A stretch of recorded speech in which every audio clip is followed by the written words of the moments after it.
여러분 안녕하십니까? 시사쇼 정치다 김보건입니다. 윤석열 대통령과 이재명 민주당 대표가 다음 주 월요일 오후 2시에 영수회담을 갖기로 합의했습니다.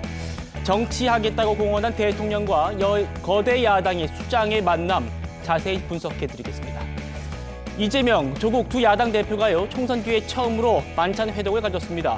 고량주 2병을 나눠 마시면서 2시간 반 동안 만남을 가졌는데 어떤 대화가 오갔는지 짚어드리겠습니다. 저는 1분 뒤에 돌아옵니다.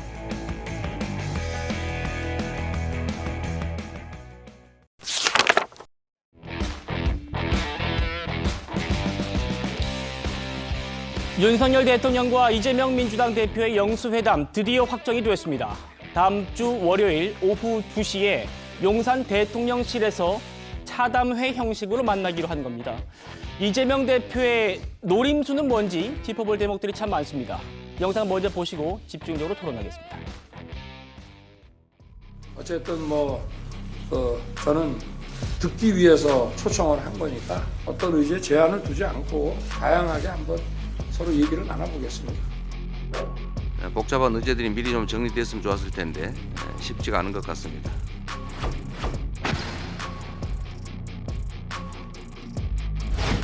오는 29일 월요일 오후 2시 대통령실에서 차담 회동을 진행하기로 합의하였습니다. 회담이 계속 지연되는 것보다는 만나서 논의하는 게 좋겠다라고 하는 이재명 대표의 결단이 있었고,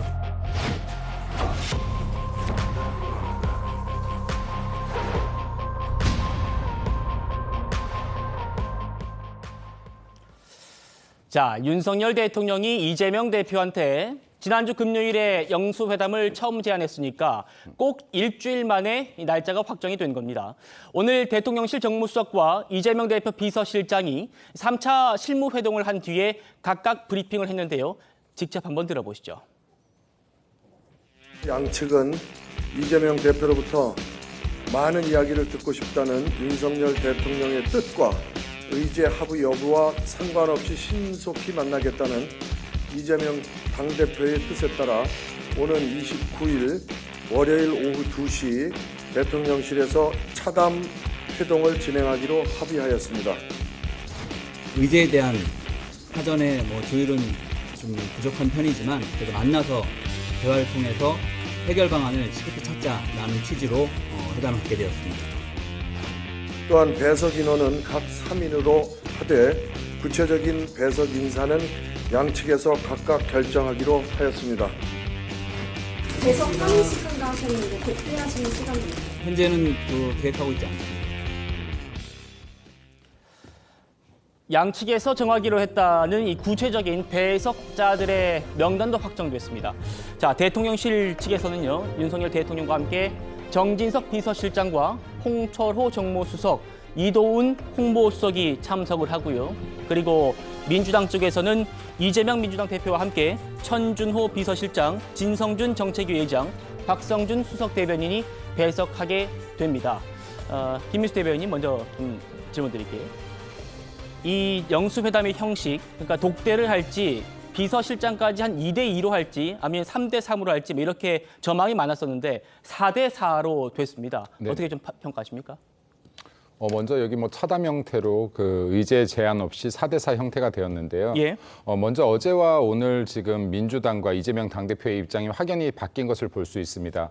어제만 해도 이제 그 각종 민감한 사안들을 모두 의제를 다 테이블에 올리겠다라고 했는데 이제 오늘은 어떠한 의제 특정하지 않고 그리고 대통령과 일단 만나서 이야기를 나누겠다라는 형태로 바뀌었다라고 볼 수 있겠고요.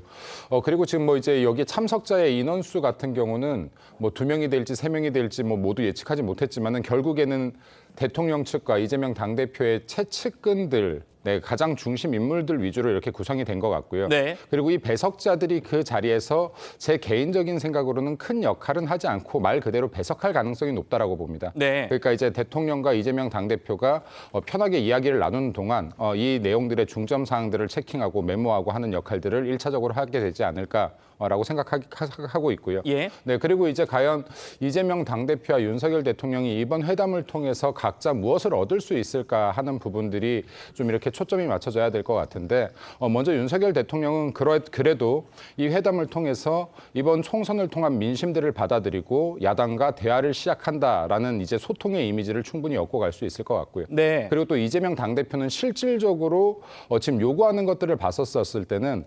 실제적으로 얻을 것은 많지는 않아 보이나 지금 이재명 당대표 입장에서 분명한 부담이 있습니다. 너무 거대 의석수를 가졌기 때문에 네. 이 역시도 민생을 해결하지 못하는 불통의 이미지로 보일 수 있기 때문에 차기 대권 주자로서의 이미지를 만들어가는 과정, 대통령과 대등한 선상에서 서 있다라는 그림을 보여줄 수 있는 것을 얻을 수 있을 것 같기도 하고요. 예. 또 사법 리스크 때문에 지금 뭐 법원을 계속 왔다 갔다 하고 있는 중인데 이러한 사법 리스크를 품어낸다라는 이미지도 좀 얻을 수 있을 것 같아요. 네, 그래서 지금 우선적으로는 각자 이미지에서 플러스 얻고자 하는 것들이 있을 텐데 이를 좀 넘어서 실체적으로 국민과 민생들의 도움이 되는 의제들이 좀 다루어지기를 개인적으로는 바랍니다. 알겠습니다. 저희가 지금 준비한 원고가 많기 때문에 순서대로 하나하나씩 좀 짚어보죠. 지금 김 대변인께서 총평을 주셨는데 중요한 포인트들 많이 말씀 주셨습니다. 차재현 교수님, 네. 지금 윤석열 대통령과 이재명 대표가 그러면 과연 독대를 할지 이것도 관심사거든요. 네. 현재로서는 계획은 없다. 네. 4대4로 간다. 이렇게 발표를 했습니다만 가능성은 또 열어둔 것 같습니다. 그렇죠. 뭐 지금 앞으로 그러니까 지금 영수회담이 어떤 식으로 진행될지는 아무도 예측을 할 수 없는 상황이잖아요. 예. 그건 아마 지금 실무 논의를 했던 양쪽 당사자들도 다 마찬가지일 거예요. 그렇기 때문에 사실은 이런 부분들에 대해서 독대를 한다 안 한다 부분을 미리 정하기가 상당히 정치적 부담이 크다는 것이죠. 그러나 이 지금 어떻게 보면 이 윤석열 대통령과 이재명 대표가 독대를 하느냐 여부가 사실은 앞으로 향후 회담이 계속적으로 지속될 거냐 안 될 거냐를 하나의 우리가 가름할 수 있는 가늠자가 되지 않을까 하는 생각이 들어요. 예. 자, 근데 지금 왜 그러면 세 명이 배석을 하느냐? 제가 생각할 때는 윤 대통령과 이재명 대표 간에는 아직까지 신뢰라는 그 부분이 구축되어 있지 않은 상황이잖아요. 그렇죠. 뭔가 서로 좀 껄끄러운 상황이면 분명하거든요. 자, 네. 예를 들면 지금 이재명 대표는 총선 민심을 가감 없이 전하겠다고 했는데 그 가감 없이 전하는 것 중에 하나는 김건희 여사와 관련된 특검법도 가능할 수 있는 부분인데 이 지금 이재명 대표가 그 부분을 불쑥 제기하기가 쉽지 않을 거라는 거죠. 예. 그렇다고 한다면 배석자들이 총선 민심에서 나타난 부분이 김건희 여사와 둘러싼 여러 가지 이 문제점들에 대해서는 대통령께서 어떤 식으로든 결자 해지 차원에서 뭔가를 해야 된다고 이야기를 꺼낼 수가 있잖아요. 네. 그렇다고 한다면 그렇다고 해서 또 대통령이 또 그 부분에서 얼굴을 붉히면서 직접 반박하기보다는 옆에 배석했던 참모들이 그런 이야기를 하고 그런 사이에서 양쪽이 어느 정도 접점이 찾아지면 그러면 이 부분에 대해서는 그러면 윤 대통령 내지는 이재명 대표 우리가 둘이서 그러면 이야기 나오는 이야기니까 좀 우리가 속내를 털어놓고 배석자를 물리고 이야기를 합시다. 이런 식으로 되면 앞으로 향후 회담이 2번, 3번 계속 진전될 수 있는데 그 사이가 아니고 이 배석자들 사이에서 이야기가 상당히 충돌해서 감정이 격앙되면 아마 제 생각에는 빈손으로 회담이 끝날 수도 있다. 그렇기 때문에 독대 여부가 저는 상당히 이 회담을 성공 여부를 가늠하는 중요한 분수령이 될 거라는 생각이 듭니다. 그렇군요. 4대4라는 형식을 취한 것. 지금 윤석열 대통령과 이재명 대표가 굉장히 껄끄러운 관계일 수밖에 없기 때문에 이 배석자들이 뭔가 좀 분위기를 좀 유연하게 부드럽게 만들어주면서 독대까지 끌고 갈 수 있을지 이게 좀 관전 포인트라고 말씀 주셨습니다. 지금 윤석열 대통령이 취임한 뒤에 처음 이루어지는 영수회담이거든요. 그러다 보니까 어떻게 이루어지는 건지 저희가 한눈에 좀 정리를 해봤습니다. 같이 한번 보시죠. 일단은 지금 1시간 정도로 잡혀 있는데요. 오후 2시부터 1시간 정도 잡혀 있는데 상황에 따라서 더 늘어날 수 있다고 여지를 남겨뒀습니다. 제 예상키로도 1시간보다는 좀 더 길어지지 않겠느냐 이렇게 생각이 들고요. 그리고 김민수 대변인이 잠깐 말씀 주셨습니다만 형식은 차담회입니다. 그러니까 밥을 같이 안 먹는다는 거예요. 밥을 안 먹고 차만 마신다. 차만 마신다는 겁니다. 또 의제는 제한을 두지 않는다. 무제한이다. 이겁니다. 지금 민주당에서 그동안 최상병 특검이라든지 전 국민 1인당 25만 원 지급하자 이런 문제라든지 대통령의 사과라든지 반드시 의제에 넣겠다 이렇게 주장해왔던 게 있는데 이걸 전격 철회를 한 겁니다. 그러면 민주당은 갑자기 왜 입장을 바꾼 걸까 궁금합니다. 들어보시죠. 특별한 의제 제한은 두지 않기로 했습니다. 그동안 언급됐던 의제들, 회의에서 나눴던 의제들 다 가지고 가서 거기서 논의하겠다라는 말씀이시죠? 네, 물론입니다. 총선 민심이 반영된 의제들에 대해서 가감 없이 대통령께 전달하고 방안을 찾도록 할 예정입니다. 총선 민심에 나타난 핵심적인 그 국민의 뜻은 민생을 살리라는 것이고 국정 운영 기조를 변화하라는 것인데요. 이제 그런 부분들에 대해서 의논을 하게 되고 이야기하게 될 것으로 기대하고 있습니다. 어쨌든 영수회담은 성사가 됐고 그러면 이재명 대표가 왜 이런 선택을 했는지 이게 지금 중요한데요. 이재명 대표의 포석, 노림수는 뭔지 잠시 뒤에 짚어보도록 하고요. 정호기 의원님, 지금 민주당에서 특검법이라든지 이런 거 다 갖고 가서 논의하겠다 뭐 이렇게 얘기는 하고 있습니다만 뭐 가감 없이 전달하겠다 이렇게 말은 하고 있습니다만 의제가 정해지지 않은 상태, 그러니까 뭐 실무 합의가 전혀 안 된 상태에서 지금 1시간만 갖고 회담하겠다, 이거 성과를 낼 수 있겠느냐, 여기에 대해서는 기본적으로 좀 회의적인 시선들 더 많은 것 같아요. 근데 애초에 그 25만 원 지원금도 그렇고요. 최상병 특검도 그렇고 거부권에 대해서 사과하라는 사전적인 요구 자체가 합의하기가 어렵지 않았습니까? 네. 그리고 그 의제를 얘기한다 해가지고 차담회를 통해서 합의를 얻기는 쉽지 않습니다. 그러다 보니까 민주당이 전략을 수정을 했는데요.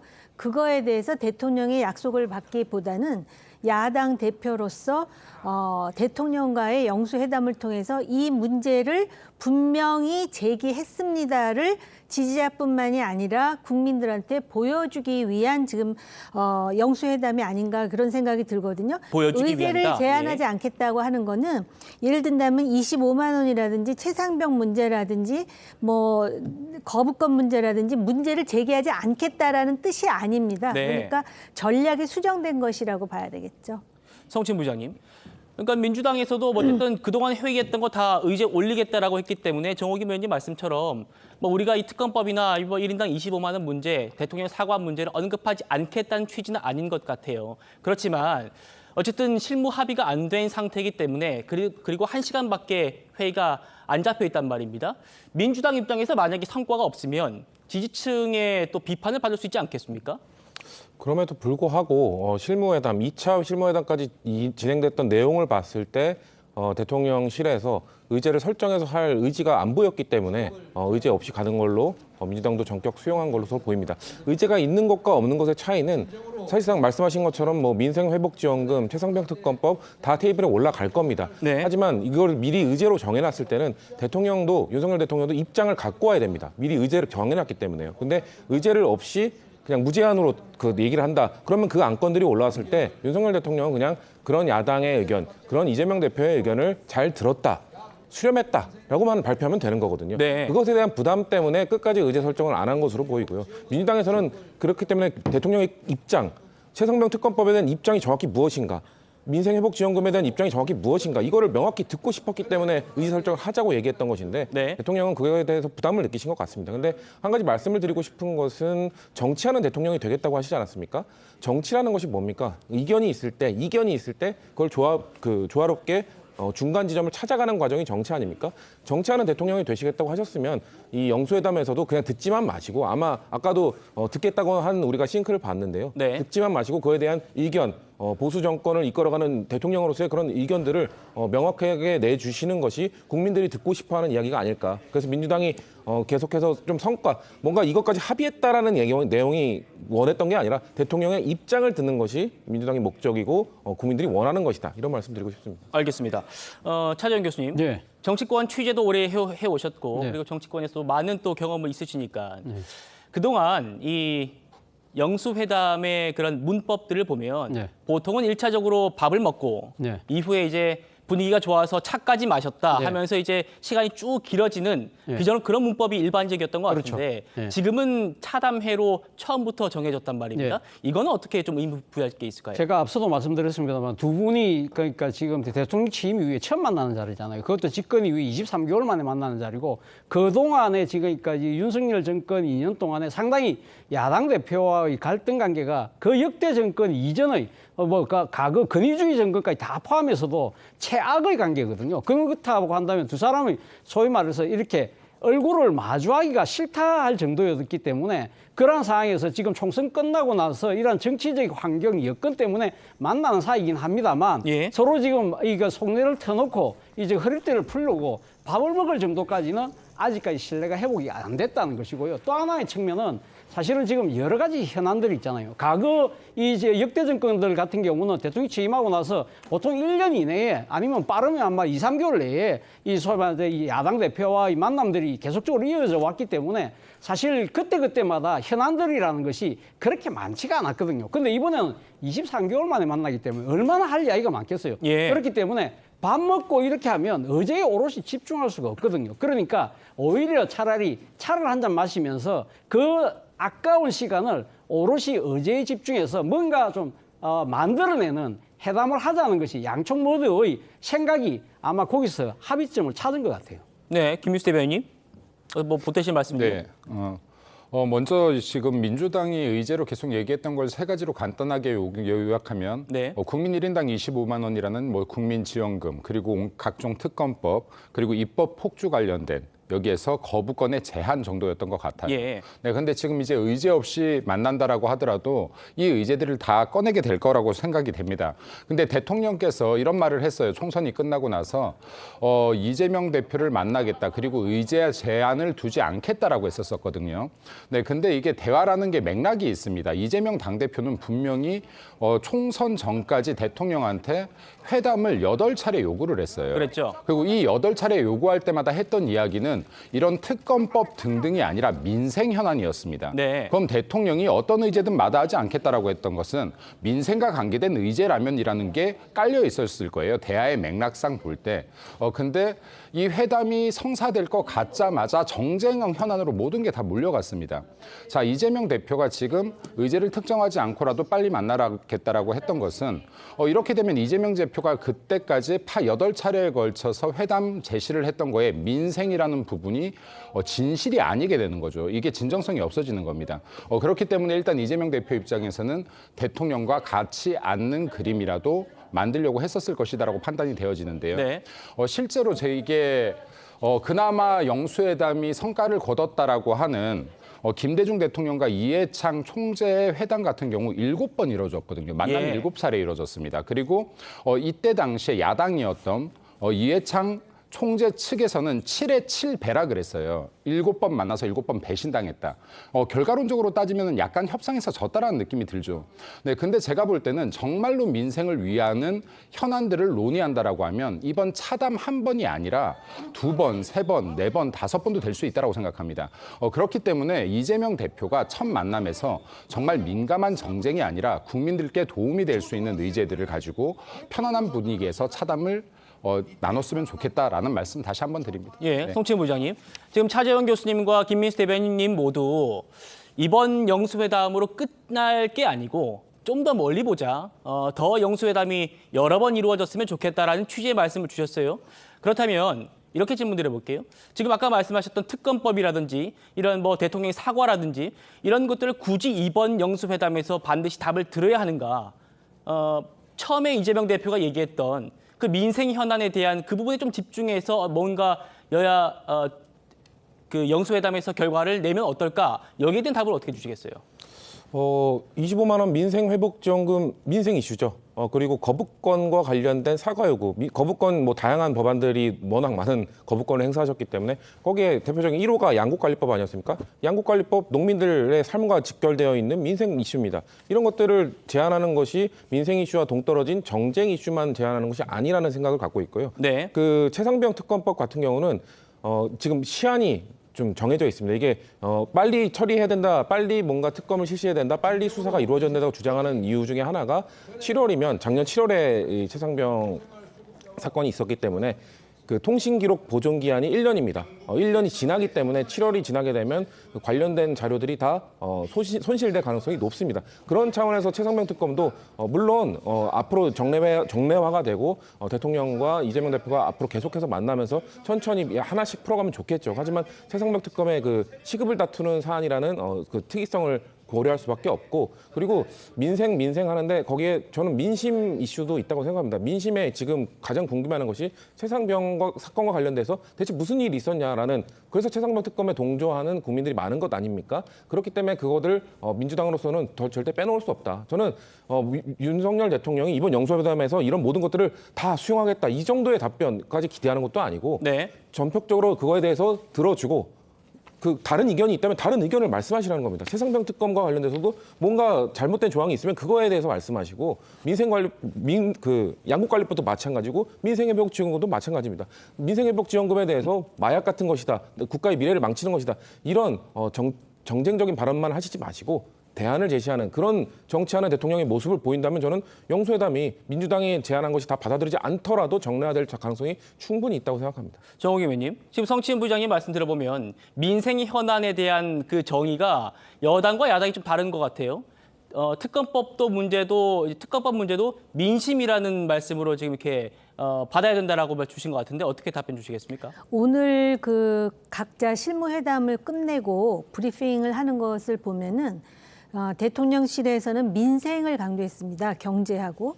그런데 그 민주당의 경우는 국정 운영 기조를 바꿔야 된다는 전제로 민심을 강조하는 그런 방향으로 브리핑을 하는 것을 봐서는 기본적으로 지금 영수회담에 임하는 양자의 입장이 다르다는 것을 알 수가 있고요. 제가 볼 때는 더군다나 4대4 아닙니까? 예. 그렇기 때문에 유의미한 결실을 얻기는 쉽지 않으리라고 보여지는데요. 그럼에도 불구하고 지금 당장의 현안이 있습니다. 처음에 영수회담을 한다 그랬을 때 총리 인선과 관련한 야당 대표의 이해를 구하고, 그리고 당장 의정 갈등과 관련해서 어쨌든 지금 여야가 공유하는 부분이 의대 정원은 늘려야 되나, 그 방법에 있어서 좀 운영의 묘를 살리자는 거에는 공감대가 있지 않습니까? 네. 지금 당장 그 부분이 중요한 현안이라고 생각한다면은 뭔가 손에 쥐고 영수회담을 끝내야 된다고 생각하면 우선 그런 문제부터 해결을 하고, 그리고 나서 그다음에 정례화는 아니더라도 수시로 만나서 중요한 현안을 의논하겠다라는 합의로 끝을 맺는 게 좋지 않을까. 어차피 이게 차담 아닙니까? 네. 차담. 알겠습니다. 이 정도로 하고요. 그 영수회담이 전격적으로 성사된 건 사실 이재명 대표가 오늘 아침에 이것저것 따지지 않고 일단 윤석열 대통령과 만나겠다 이렇게 밝히면서 급물살을 탄 건 맞습니다. 그러면 이재명 대표는 왜 돌연 이런 카드를 꺼냈는가, 이게 궁금한 대목인데요. 이재명 대표 얘기 먼저 들어보시겠습니다. 오랜만에 하는 영수회담이라 의제도 좀 정리하고 미리 사전 조율도 해야 되는데 그거조차도 좀 녹록지가 않은 것 같습니다. 그래서 다 접어두고 먼저 윤석열 대통령을 만나도록 하겠습니다. 대통령을 만나서 총선에서 드러난 우리 국민들의 민심을 가감없이 전달하도록 하겠습니다. 대통령께서도 우리 국민들의 이런 어려운 상황, 또 총선 민의를 잘 들어주시고 절박한 심정으로 어떻게 하면 이 난국을 타개할 수 있을지를 함께 고민해 주시기를 부탁드립니다. 이재명 대표의 속내 그리고 노림수를 본격적으로 분석해 보죠. 김민수 대변인님. 네. 물론 뭐 야당 대표의 정치적 결단이겠습니다만 일각에서 어떤 얘기가 나오냐면 이재명 대표가 그동안 대통령실이 쉽게 받기 힘든 그런 특검법이라든지 뭐 사과 문제를 딱 던져놓고 합의가 좀 막힐 때쯤에 내가 좀 통 큰 정치인이다. 그리고 내가 다 포용하겠다. 이렇게 좀 보이도록 한 것 아니냐. 좀 연출한 것 아니냐. 이런 얘기도 있어서요. 어떻게 보십니까? 참 이게 회담을 앞두고 제가 부정적인 말을 하기도 참 어려운데요. 그냥 제 개인적인 생각이다라고 말하면 이재명 당대표 민주당이 진짜로 민생 현안에 대해서 무언가를 얻으려고 노력할 것이냐, 저는 아니다라고 생각이 됩니다. 그러니까 정쟁을 위한 지금 이 회담을 만들어가고 있다. 왜냐하면 이게 의제를 꺼낼 때부터 그랬거든요. 아까 여기 뭐 성춘 의장님께서 민생 현안들을 얘기했다. 25만 원도 그렇고 그리고 양곡관리법도 그렇다라고 했는데, 저는 이 두 현안 자체도 지금 국민들과 살일 맞닿은 민생 문제가 아니라고 봅니다. 예를 들어서요, 지금 이렇게 예산이 힘든 상황에서 25만 원 13조 예산 들어가죠. 그 양곡관리법도요 1조 7천억 예산 들어갑니다. 연간 쌀값 떠받치는 데만요. 예. 그리고 5대 농산물 같은 경우도 1조 9천억 정도가 들어갈 거예요. 자, 그러면 지금 대한민국의 부채 갚는 데 들어가는 한 해 이자만도 지금 28조, 29조가 들어간다라고 하면서 지금 한 해 예산의 4.4%를 차지하고 있는데, 예. 이게 과연 민생 현안이 맞습니까? 이게 진짜로 국민들 피부에 와닿는 현안입니까? 그 양곡관리법을 이렇게 돈으로 해결해야지 해결할 수 있습니까? 지금 대한민국에서 정말로 앞으로 나가려고 하면요, 이거를 어떻게든 세금을 더 걷어서 돈으로 처리해야지는 절대 대한민국의 건전한 이 재정 구조도 가져올 수 없을 뿐더러 미래도 가져올 수 없습니다. 이거 민생과 거꾸로 가는 거라고 생각합니다. 예. 그렇기 때문에 지금 사실상요, 이재명 당대표가 정말 민생 현안을 논하려면 이런 것들을 어떻게 장기적으로 진짜 해결할 수 있는지, 이런 것들에 대해서 논의를 같이 해야지 맞다라고 보고요. 그리고 당장에 지금 팬데믹 이후에 고착화되고 있는 고물가라든지요, 이런 부분들을 어떻게 여야가 합치해서 좀 더 국민들 삶을 낫게 할 것이냐, 이런 부분을 논의해야지 맞죠. 그리고 지금 이자가 높은 부분 어떻게 해결할 것이냐, 청년들 주택 문제, 등록금 문제 어떻게 해결할 것이냐, 논할 게 왜 없습니까? 너무나 많습니다. 지금 살과 맞닿아 있는 민생 현안들이요. 근데 이런 거 하나도 주제가 안 나오고 있다 예. 하는 말씀을 좀 드리고 싶습니다. 알겠습니다. 그리고 하나만 좀 더 말씀드리고 싶은데요. 이거는 우리 당에 드리는 말씀입니다. 우리 당이 지금 108석이에요. 힘으로 하면은 아무것도 할 수 없습니다. 냉정하게 이야기해서. 네, 우리 역시도 아젠다를 가지고 국민들이 모두가 공감할 수 있는 아젠다를 끄집어내야 된다라고 저는 봅니다. 네, 그래서 야당이 거대 야당이지만 안 받을 수 없는 이 이슈들을 만들어내야 된다. 그래야 될 것이다. 라는 말씀 좀 마지막으로 드리고 싶습니다. 알겠습니다. 김민수 대변인께서도 중요한 말씀 주신 것 같아요. 양곡관리법이나 민생회복지원금이 과연 민생과 관련된 게 맞느냐? 이 질문에 공감하시는 분들 상당히 많을 거라고 생각합니다. 성친 부회장님, 그러니까 지금 원래 영수회담은 노딜이 기본이다, 뭐 이런 얘기를 또 어제 저희 호준석 대변인께서 국민의힘에 주셨거든요. 그래서 혹시 이건 좀 이제 다음 주 월요일에 바로 있을 얘기입니다만, 저희가 좀 상상을 해보면 이재명 대표가 이런 뭐 양곡관리법이라든지 이런 부분에 대해서 워낙 입장차가 크기 때문에 합의가 안 됐을 때 이재명 대표가 대통령이 뭐 바뀐 게 없네 하면서 뭐 박차고 나온다든지, 아니면은 뭐 그 회담의 성과를 평가절하한다든지 이렇게 나올 수도 있다는 얘기가 있어서요. 이건 어떻게 바라보십니까? 그렇게까지 하시진 않을 거라고 봅니다. 아무래도 이 회담 이전에 일종의 기싸움도 있는 것이고요. 그리고 이 아무래도 정치적 메시지가 대면하기 전에 비대면 상황에서 나가는 것과 실제 만났을 때 메시지, 분위기는 또 다를 거라고 봅니다. 그리고 이게 1년 7개월 만에, 그리고 아까 대변인께서도 말씀하셨지만 이재명 대표가 8번이나 제안을 해서 만나게 된 영수회담이기 때문에 단지 1시간에서 1시간 반까지 될 수 있다는 예측들이 있는데, 그 정도의 시간을 듣고 그 정도의 시간에서 대통령의 얘기를 듣고 대통령은 변한 게 없다라고 판단을 내리고 단번에 그냥 박차고 나온다든지 계속 그걸 평가절하한다든지 하면은 국민들이 보시기에도 어떻게 대체 어떻게 대답을 했길래 1시간 좀 넘는 시간 동안 그런 판단을 다 해버렸나, 이런 평가를 하실 수 있기 때문에 네. 그렇기 때문에 의제가 정해지지 않지 않습니까? 그러면은 대통령께서도 듣겠다고 했습니다. 그럼 들은 다음에 아마 좀 지켜보게 될 겁니다. 대통령이 일단은 이번에 입장 밝히지 않고 다 듣겠다고 하셨으니까 영수회담 이후에 대통령께서 어떤 입장을 밝히시는지, 영수회담에 이런 제안들을 받았던 거에 대해서 아마 하나씩 풀어가시지 않을까, 그런 모습을 보이신다면 정말 대통령께서 민심을 읽으신 거고 정말 정치하는 대통령이 되신 거기 때문에 그런 거를 보고도 평가하기에 충분한 시간이 있기 때문에 이재명 대표께서 굳이 회담 직후에 그런 행동을 보이시지는 않을 거라고 봅니다. 알겠습니다. 차재현 교수님. 예. 저희가 지금 이재명 대표의 노림수, 이재명 대표는 왜 이 영수회담을 적극적으로 성사시켰나, 네. 여기에 대한 이유를 좀 분석해 보고 있어요. 네. 제가 영수회담 그 성사 이후에 여기저기 좀 취재를 해보니까 네. 이런저런 말들, 이런저런 시나리오들이 나오더라라는 얘기를 제가 질문을 하나씩 드려보고 있는데요. 이런 얘기도 나왔습니다. 어제 이재명 대표가 조국 대표를 전격적으로 만나지 않았습니까? 이게 이재명 대표가 오늘 이 영수회담을 성사시킬 거를 계산해 두고 어제 전격적으로 만나면서 본인을 대통령과 만나는 유일한 야당 대표다. 190석을 아우르는 유일한 대표라는 점을 강조하기 위해서 조국 대표를 만난 것 아니냐 이런 얘기가 있는데 어떻게 바라보십니까? 글쎄요. 그러니까 이재명 대표가 사실 윤석열 대통령과 그러니까 의지와 관계없이 만나겠다고 결심한 것이 이 조국 대표 만나기 전부터 그런 생각을 하고 갔다고 한다면 그러한 뭐 이야기가 상당히 뭐 합리적으로 들릴 수 있지만 네. 그것이 그러니까 이 지금 결심의 시점 자체를 알 수가 없는 상황이기 때문에 네. 뭐 그러니까 그런 식으로 그러니까 하기는 좀 빠르다는 생각이 들고요. 그러니까 지금 향후 두 사람과의 관계를 좀 더 지켜본 연후에야 아마 이재명 대표의 속내가 분명히 드러나지 않을까 하는 생각이 드는데 저는 어제 조국 대표와의 만남 자체는요, 사실 영수회담하고는 좀 별개의 상황이 아닐까. 저는 그런 생각을 해봅니다. 사실 이 조국 혁신당 대표가 지금 이야기했던 부분이 사실은 범야권 연석회의를 열어달라는 부분이었잖아요. 그걸 지금 민주당에서 사실 어떻게 보면 정치적으로 좀 매몰차게 거절을 했던 측면이 있거든요. 그런데 네.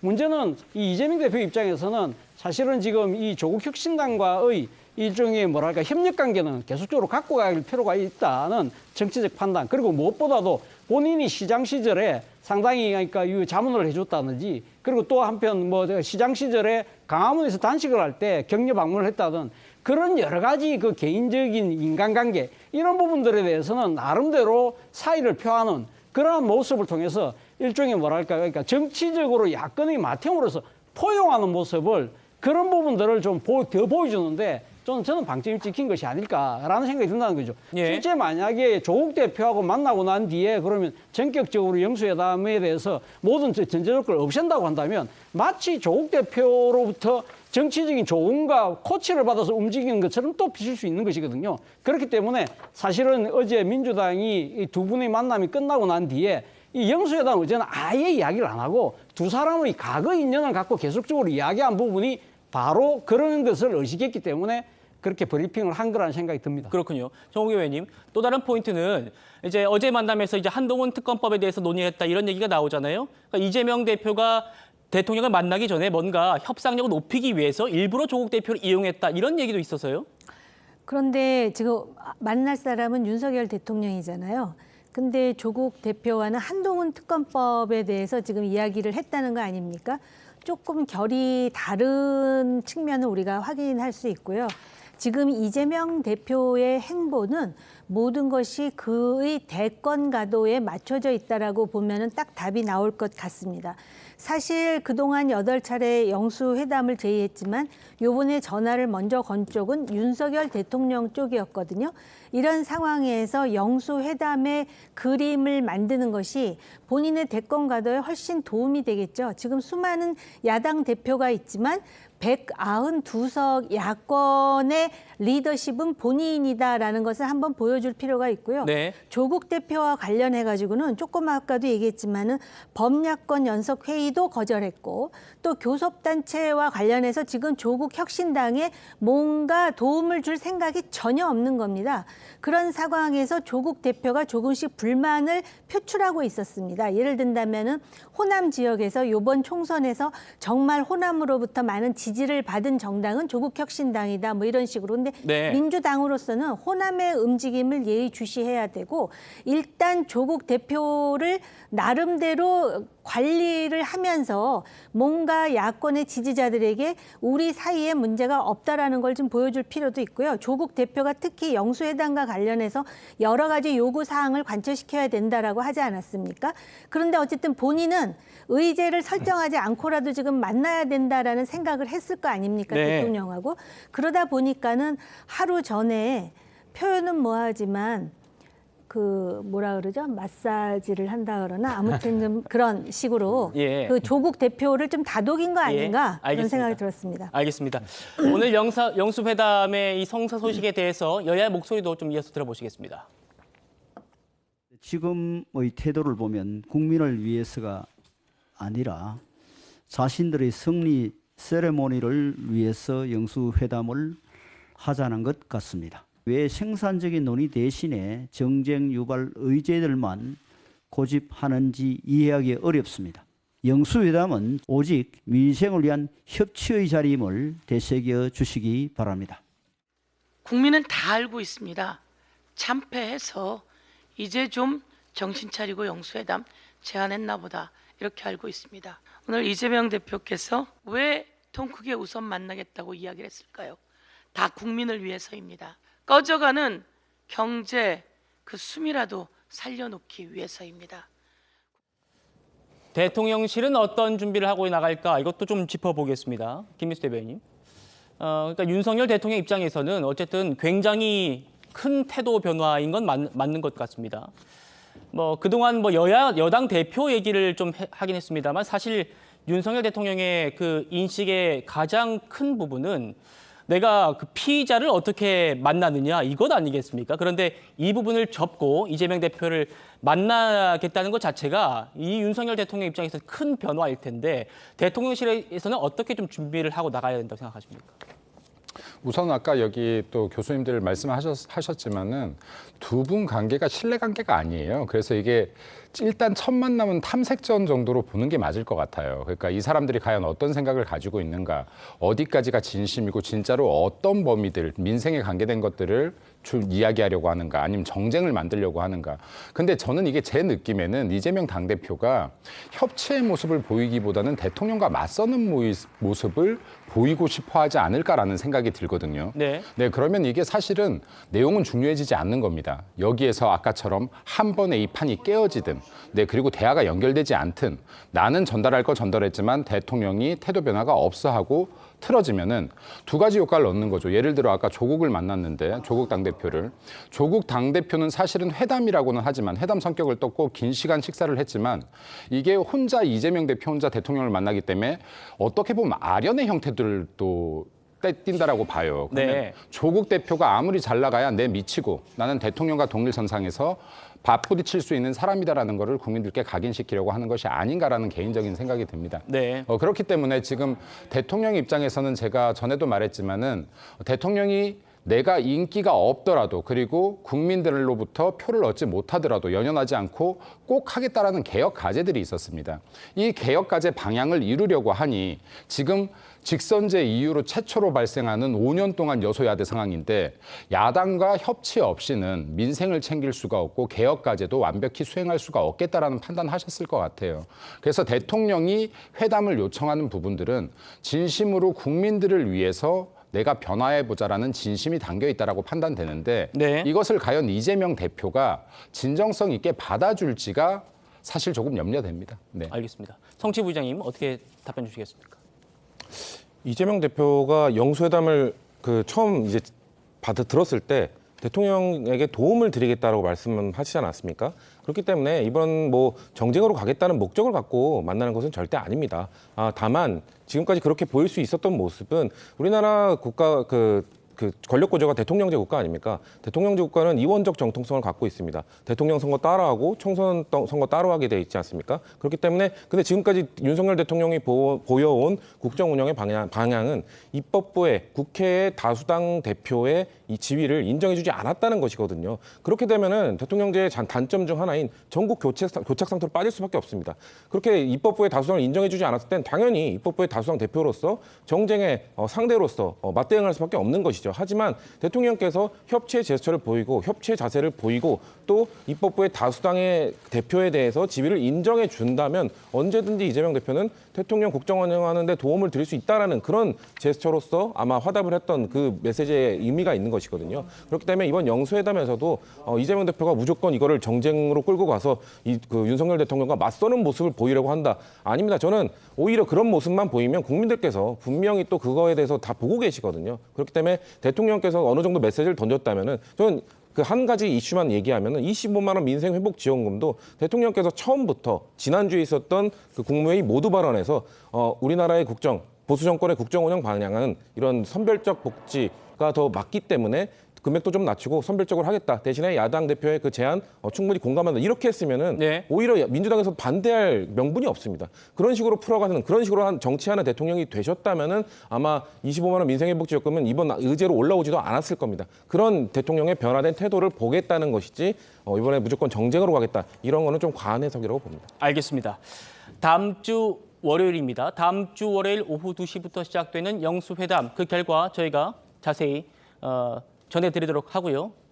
저희는 다음 주제로 넘어가겠습니다.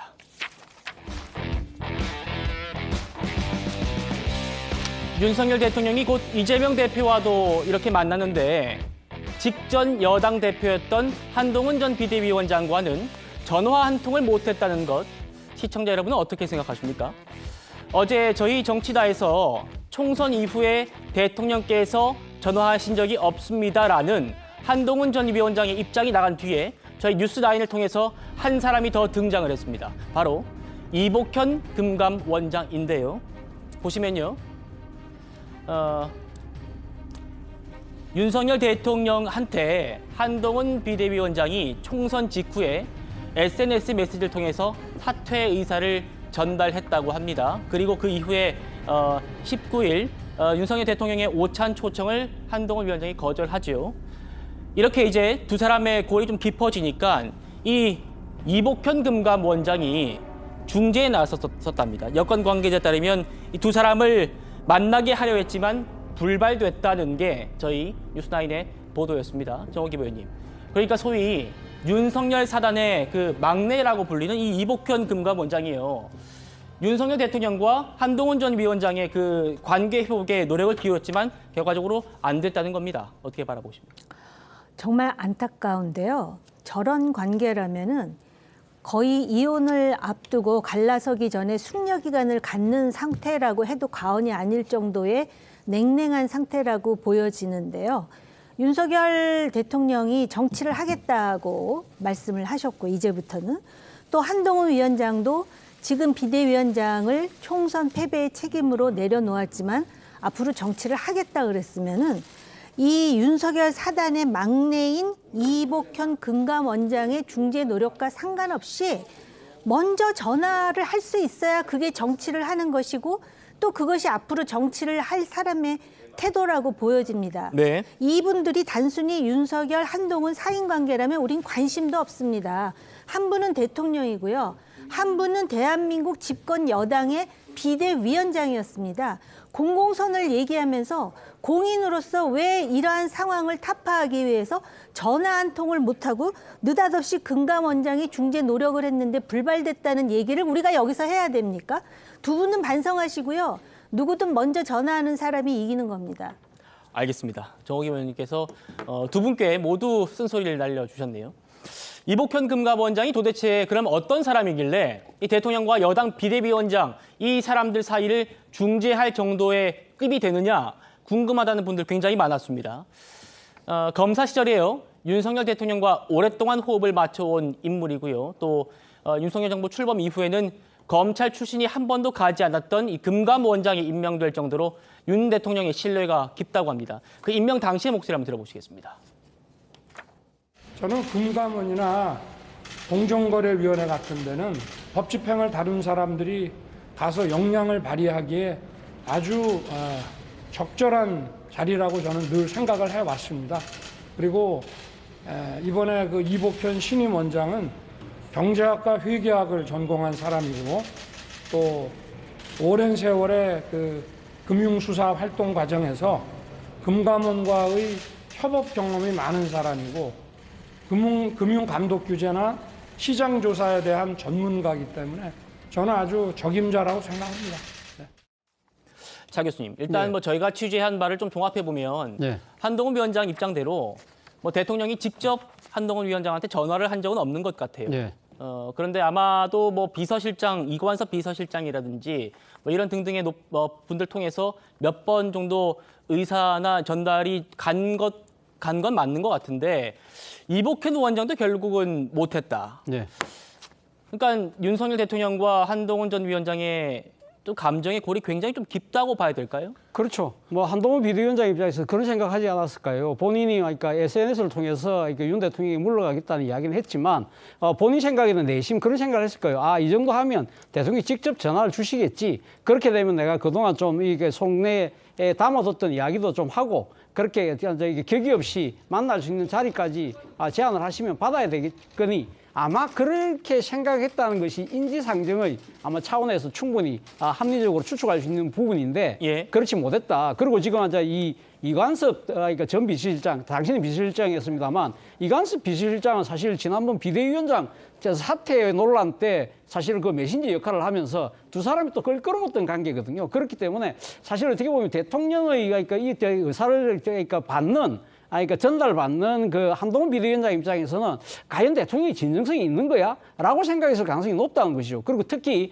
지금 이제 또 하나의 중간에 메신저로 새로 등장한 분이 이복현 금감원장인데요. 네. 이복현 금감원장은 사실은 뭐 지금 어떻게 보면 이 윤석열 사단의 막내잖아요. 그러면 사실은 어떻게 이런 식의 그러니까 두 사람 간의 이쪽에 조정을 할 수 있는 연배를 따져보면 윤 대통령과 한동훈 비대위원장 사이에 있는 그런 분을 내세우는 게 사실 맞거나 예. 아니면 아예 좀 더 올라가서 예를 들면 검찰 특수통이라고 할 수 있는 예를 들면 안대희 전 대법관 같은 분이 나서서 그렇게 하면 우리 이 보수 전체가 공멸할 수 있으니까 양쪽이 이렇게 조금 한 번씩 물러나서 이 상황을 수습하는 방향이 어떻겠냐는 식으로 만약에 나서서 그런 식으로 중재를 했다고 한다면 아마 저는 좀 더 물꼬가 트이지 않았을까라는 생각이 든다는 것이죠. 예. 한동훈 비대위원장 입장에서는 자신보다도 그러니까 지금 그 검찰 기수로도 한참 후배인 그러니까 이복현 금감원장이 지금 또 금감원장이잖아요. 대통령이 요즘을 100% 받아들일 수밖에 없는 사람을 보냈다는 것 자체가 과연 대통령이 나에 대한 여러 가지 이 정치적 앙금을 풀려는 진정성이 있느냐 부분에 대해서 아마 고개를 갸웃거리지 않았을까라는 생각이 든다는 겁니다. 그렇군요.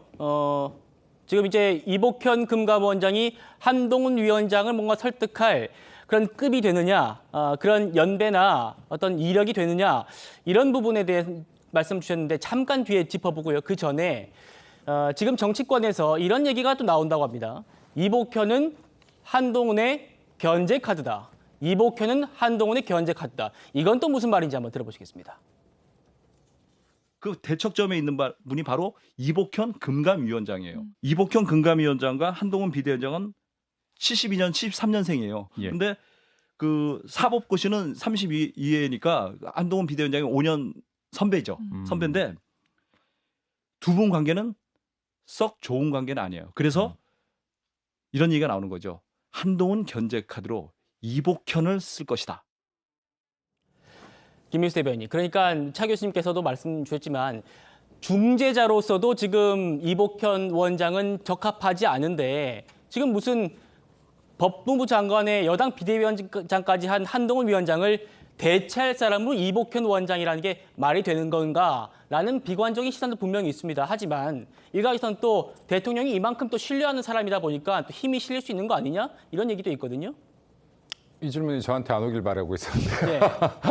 왜냐하면 제가 이게 오늘 전까지만 해도 한동훈 위원장, 윤석열 대통령 갈등 없을 것이다를 계속 이야기했어요. 그렇게 믿고 네. 싶고 그리고 지금 만약에 이게 정말로 다 팩트로 이루어지고 있는 것들이라고 하면 저는 우선적으로 다 잘못됐다라고 봅니다. 왜냐하면 한동훈 위원장 입장에서는 총선이 끝났다라고 하면 정말로 한동훈 위원장 고생한 거 누가 모르겠습니까? 다 알고 있습니다. 여기 우파 보수 국민들도. 그럼에도 불구하고 대통령께 전화를 드려서 기대한 만한 성과는 못 냈습니다. 죄송합니다가 들어갔어야지 맞을 것 같고요. 또 윤석열 대통령 역시도 한동훈 위원장께 그래도 고생했다, 수고했다라는 격려가 들어갔어야지 맞을 것 같아요. 그리고 이 두 분께서 아까 또 말씀하셨지만은 이 두 분께서 이게 갈등을 일으킨다라고 하는 것은 제가 볼 때 여기에 정말 보수를 지지해주는 이 국민들께 상처를 주는 일이 될 수도 있다. 그리고 사실은 이런 이 지지자들도 이렇게 좀 둘 쪽으로 나눠져 있는 기류들도 보여요. 굉장히 네. 안 좋습니다. 네, 이런 부분들 굉장히 안 좋다라고 보여지기 때문에 저는 아직까지도 오늘까지도 말씀드리건대 봉합되지 않을 갈등은 아닐 것이다. 네, 그리고 갈등이 있다라고 하면 이것이 침소봉대됐을 가능성도 있을 것이다. 네, 그리고 이러한 부분들이 그 진실이라면 빠른 속도로 좀 화합되기를 바랍니다. 네. 알겠습니다. 말씀하신 대로요. 한동훈 전 위원장과 윤석열 대통령의 관계 굉장히 오랫동안 신뢰관계가 누구보다 두텁게 유지해온 사이다. 이런 점을 굉장히 강조를 많이 했었습니다. 지난 2월에 한동훈 전 비대위원장의 관훈 토론의 목소리입니다. 저는 대통령님과 굉장히 오래된 사이입니다. 여러 가지 공적으로도 사적으로도 여러 가지 인연이 있죠. 저와 그분이 신뢰관계를 오랫동안 이렇게 유지하고 있을 수 있는 이유는 서로 다른 점을 인정해주고 서로 생각이 다를 때 자기 생각을 강요하지 않았기 때문입니다. 지금도 그렇고요. 의견은 다를 수 있는 것이고 그게 의견을 가지고 충분히 설명하고 소통할 수 있는 이 관계가 되면 되는 것인데요. 저는 대통령과 제가 충분히 그런 관계라고 생각합니다. 성춘 부장님, 아까 저희가 그래픽 보여드렸습니다만 한동훈 전 위원장과 윤석열 대통령이 마지막으로 이렇게 의사소통을 한 게 전화는 아니고요. SNS 메시지로 한동훈 위원장이 총선 패배한 이후에 제가 물러나겠습니다라는 걸 보냈고 여기에 대해서 대통령이 전화를 하지 않았고 뭐 이관섭 비서실장이라든지 뭐 고위 관계자를 통해서 이런저런 좀 연락을 했는데 그게 닿지 않은 모양이에요. 지금 흘러가고 있는 이런 모습들을 어떻게 좀 바라보고 계십니까? 일단 뭐 이런 상황에선 항상 쌍방이긴 한데요. 제가 볼 때는 윤석열 대통령의 더 큰 책임이 있으시지 않나라는 생각을 할 수밖에 없을 것 같습니다. 보통 이렇게 둘 사이가 틀어졌을 때 좀 이 원인 제공을 한 사람이 먼저 전화를 하고 먼저 사과를 해야 됩니다. 그런 상황에서 당사자가 전화하지 않고 우리도 누군가랑 좀 다툼이 있었을 때 당사자가 아닌 제3자를 통해서 야 그래도 좀 만나봐, 그래도 연락해봐 이런 제안하면 야 본인이 전화하라고 해 이렇게 반응하지 않습니까? 한동훈 위원장의 마음도 딱 똑같을 거라고 생각합니다. 왜 대통령 본인이 전화하지 않고 제3자를 통해서 전화를 하느냐. 심지어 다른 사람의 뭔가 SNS를 봤더니 나를 평소에 욕하던 사람과 만났고 밥을 먹고 중요한 이야기를 나눴고 이런 것들을 보면 저는 있던 미련도 사라지지 않았을까라는 생각을 해요. 그렇기 때문에 그래서 한 전 위원장이 아마 선뜻 먼저 윤석열 대통령에게 전화하기도 힘들었을 것이라고 보고요. 다만 저는 두 분의 관계가 거의 20년 가까이 되지 않았습니까? 두 분도 아마 20년의 세월 동안 다툰 적 이 이상으로 다툰 적도 있었을 겁니다. 그러면 두 분 사이에 분명히 풀어가는 방식이 있을 거고요. 그런 방식으로 언젠가는 풀어가지 않을까라고 전 타당의 입장이지만 두 분의 인연이 워낙 깊기 때문에 우리가 모르는 방식으로 어떻게든 풀어갈 거라고 저는 보고 있습니다. 알겠습니다. 사실 뭐 이 두 사람의 갈등이 이렇게 표면화되고 언론에다가 이렇게 좀 공개가 많이 됐던 건 그 계기가 있습니다. 한동훈 전 위원장이 대통령의 그 오찬 제안을 거절하면서 이게 좀 불거진 측면이 큰데요. 반면에 이제 뭐 한동훈 전 위원장의 그런 마음을 좀 이해한다 이런 목소리도 나오고 있어서요. 한번 저희가 모아봤습니다. 들어보시죠.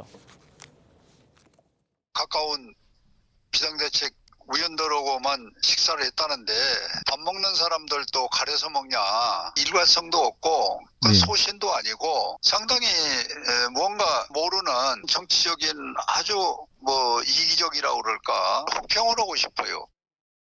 내가 한동훈 위원장이라도 밥 먹기 싫을 것 같아요. 그렇게 나를 갈고 놓고 그리고 총선에서 앞장서서 총선 치른 사람은 뒷전이고 빈정 안 상하겠어요? 자기가 비위원장으로 보내놓고 그렇게 대접하면 수고했단 말도 없고 고맙다는 말도 없고 그럴 때일수록 예의를 못 갖춘 용산에 대해서 뭐라 하는 게 당이죠.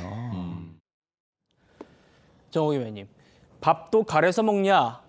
나라도 먹기 싫었을 것 같다. 이런 두 사람의 목소리 이어서 들어보셨는데 어느 분께 목소리에 좀 더 공감 가십니까? 아니 일단 그 한동훈 비대위원장이 굉장히 영특하다라는 거를 우리나라에서 모르는 사람은 없을 거예요.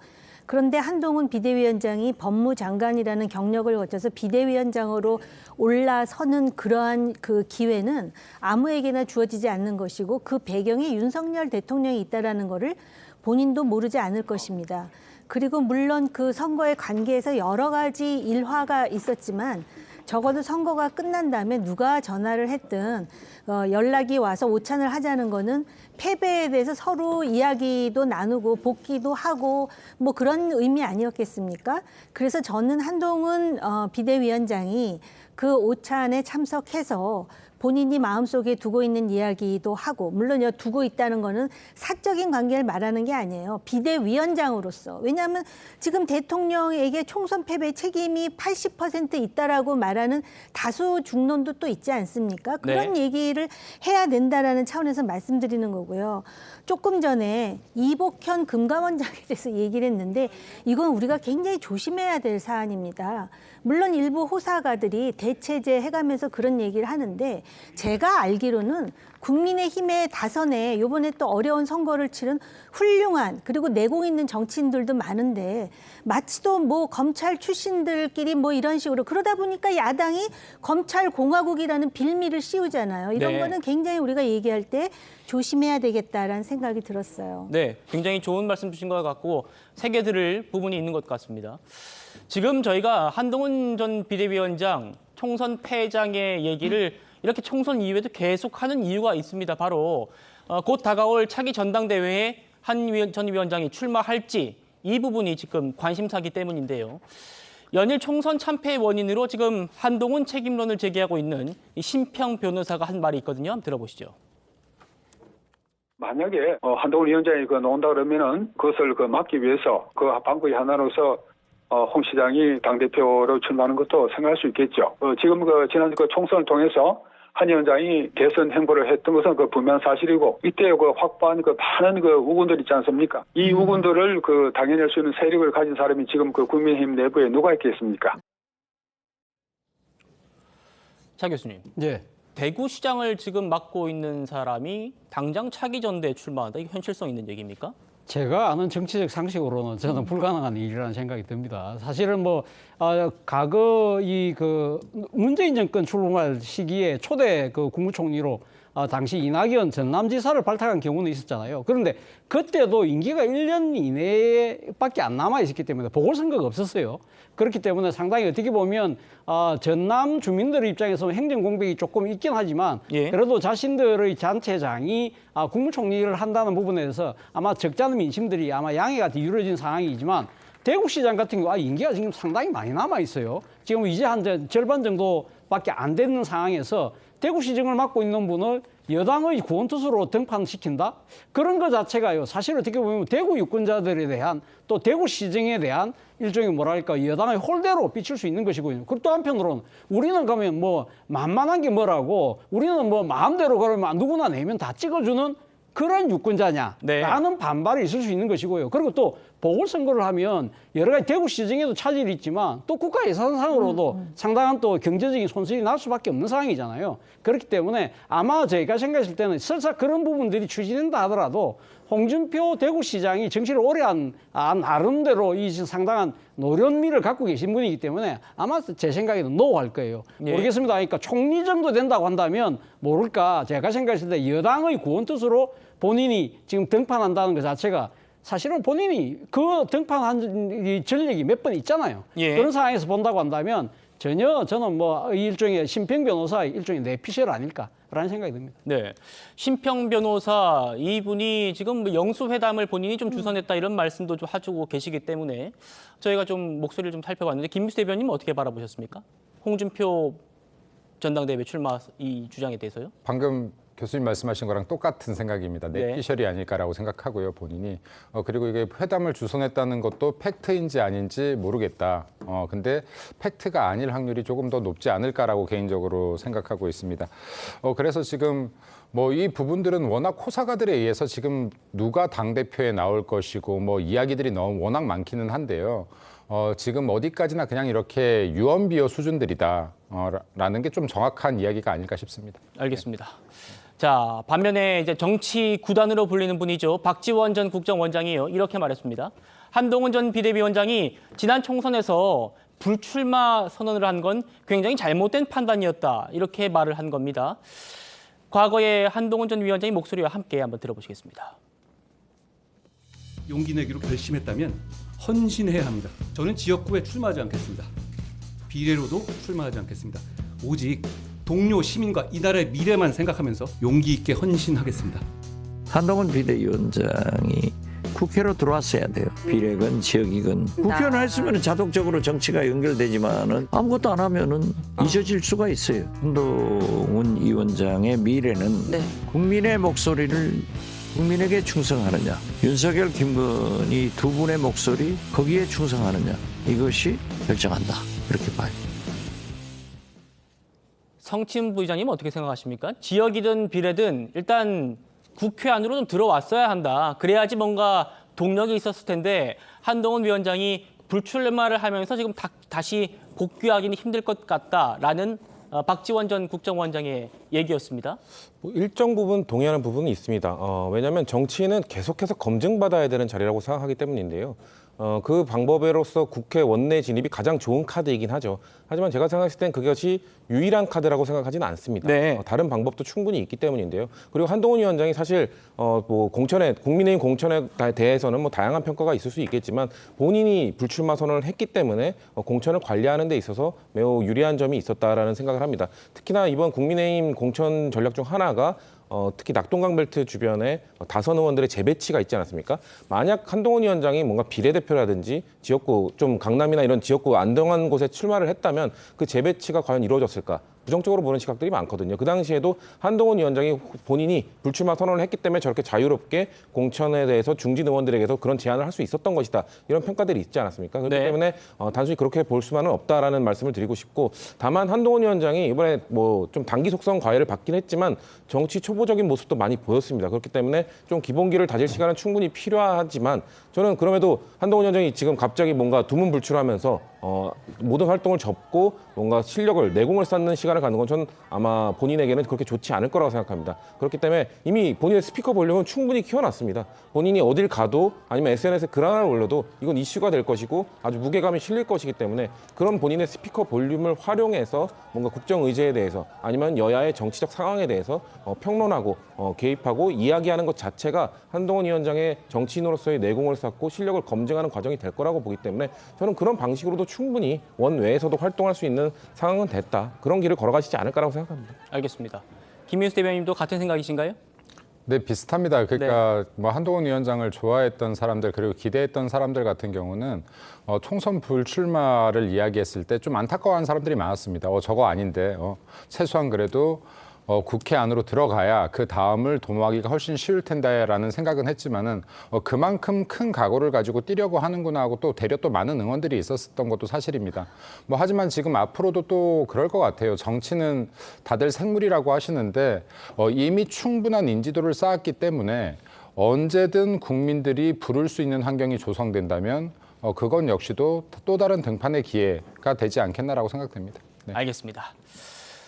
한동훈 전 비대위원장, 지금의 상황을 예상이라도 했던 걸까? 유세 기간 동안에 이런 말을 했었습니다. 저희가 뭐 직접 얘기를 들어볼 수 없기 때문에 좀 싱크를 준비해봤거든요. 들어보시죠.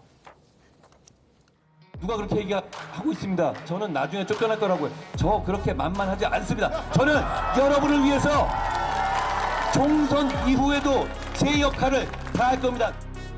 저는 공적인 영역에서 공공선을 추구하는 인생을 살기로 결심했어요. 최선을 다해서 그 삶을 살 생각이에요. 한동훈 위원장의 향후 정치 행보 저희도 지켜보도록 하겠습니다. 다음 주로 넘어갈게요. 당장 다음 주에 국민의힘 새 원내대표 선거가 있습니다. 친윤 이철규 의원이 유력한 후보로 거론되면서 지금 당내 분위기가 조금 어수선하다고 하는데 여기에 윤재욱 원내대표와 이철규 의원이 또 비공개로 만났다는 그런 소식이 전해지면서 또 뒷말까지 낳고 있습니다. 윤재욱 원내대표 얘기 한번 들어보시죠. 어제 이철규 의원님이랑 활동하신 거 보고 여러 해석 나올 수밖에 없는데 혹시 어떤 취지의 만남이셨나요? 제가 비대위원장 선임과 관련해서 당내 의원님들의 의견을 다양하게 수렴하고 있습니다. 많은 의원님들을 만나고 있고 그 만나는 의원님 중에 한 분입니다. 이철규 의원님의 원내대표 출마설이 나오고 있는데 관련해서 말씀 나누셨을까요? 그 이야기는 나누지 않았습니다. 비대위원장과 관련해서 지금 중진 의원들이 고사하고 있고 그래서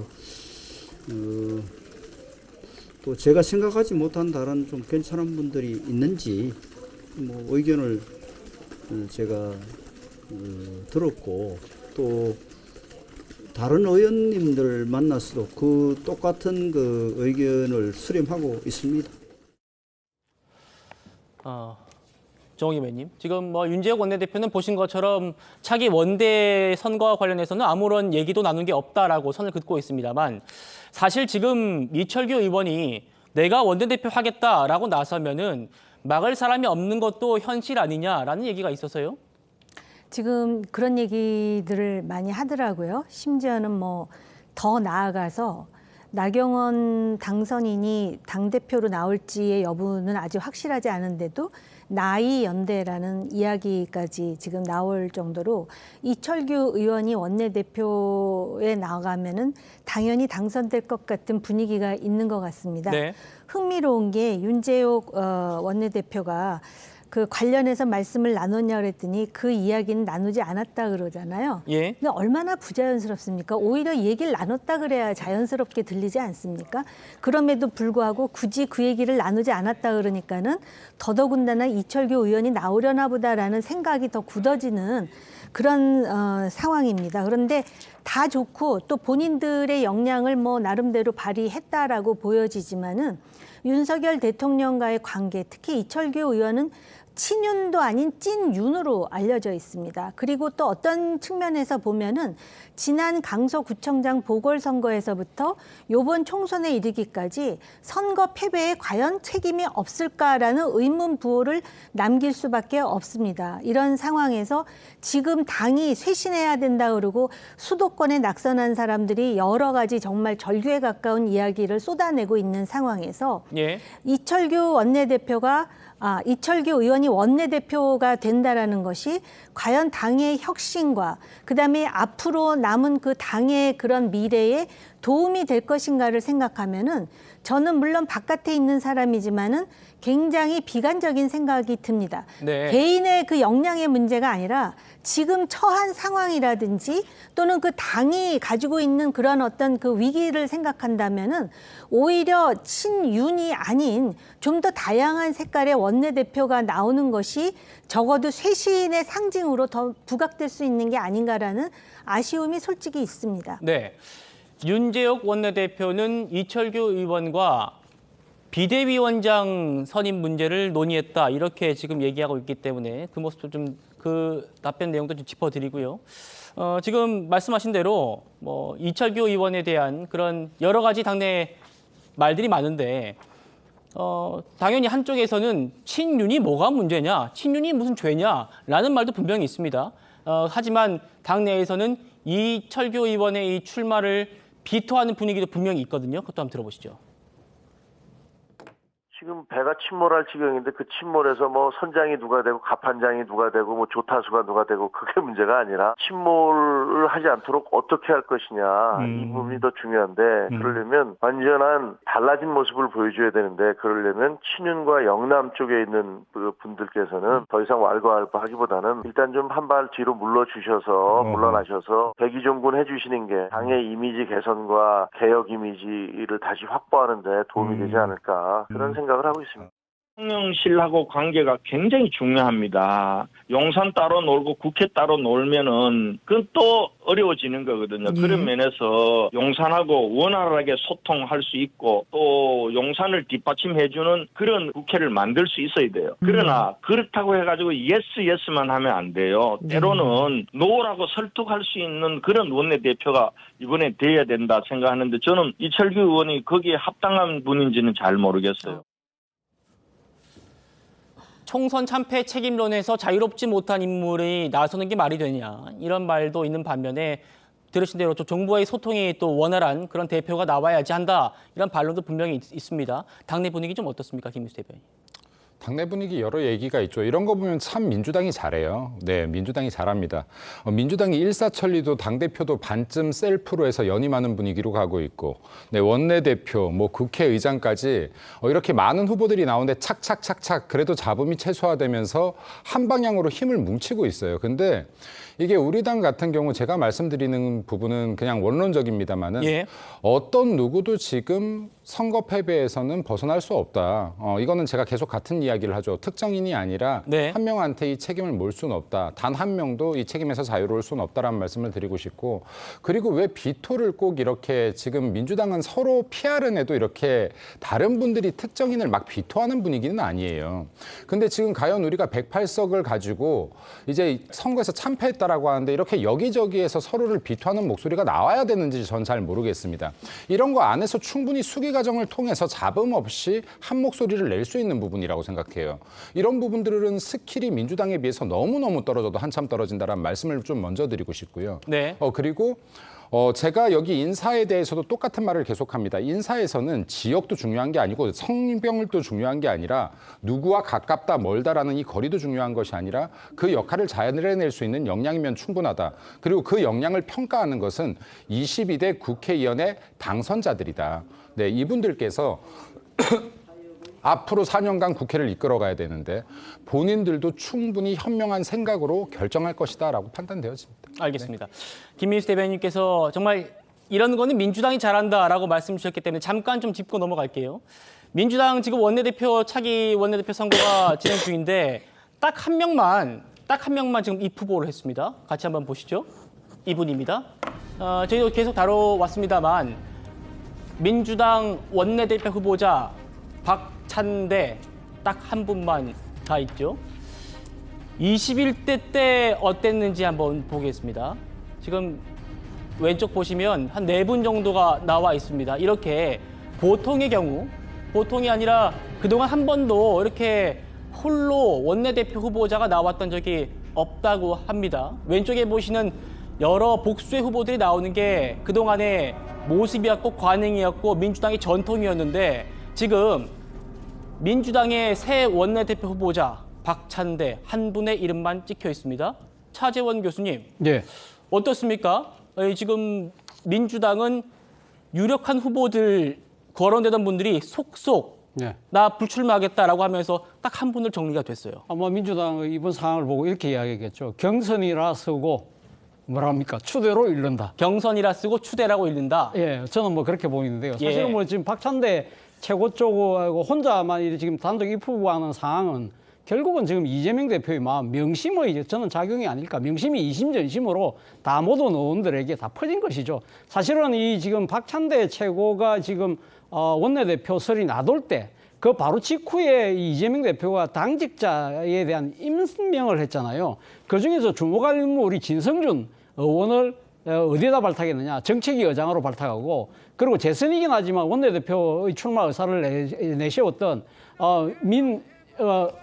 그 강주에 계신 분, 그 민영배 의원을 사실은 이번 전략기획위원장으로 이렇게 발탁을 했잖아요. 그런 걸 보면서 저는 그런 생각을 했어요. 아, 이재명 대표가 이런 특정인에게 좀 힘을 실어주기 위해서 일종의 인사를 통해서 교통정리를 하는 것이 아닐까라는 생각을 했는데요. 그런 부분들을 아마 이 지금 원내대표 후보자들이 상당히 제대로 읽은 것 같아요. 그래서 사실 같은 최고위원이긴 하지만 서영교 최고도 이 사실 원내대표 출마 의사를 드러냈잖아요. 근데 여기에 대해서 이재명 대표가 이런 이야기를 하셨다고 그래요. 예. 그러니까 뭐 지금 최고위원 두 분이 같이 나가면 어떡하냐, 공교롭다.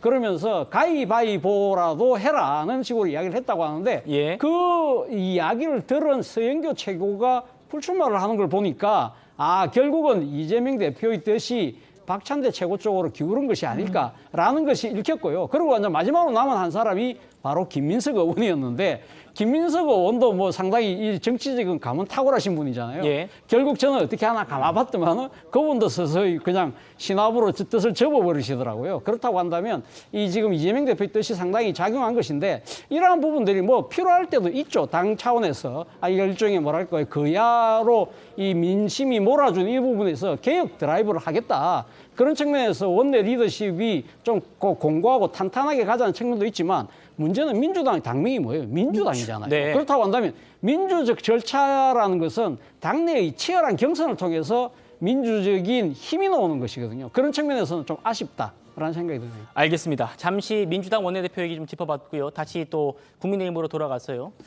국민의힘의 총선 패인 중에 하나가 바로 당이 영남 중심으로 돌아간다, 이런 지적이 있었죠. 오늘 권영진 당선인이 인터뷰에서 이렇게 말했습니다. 들어보시죠.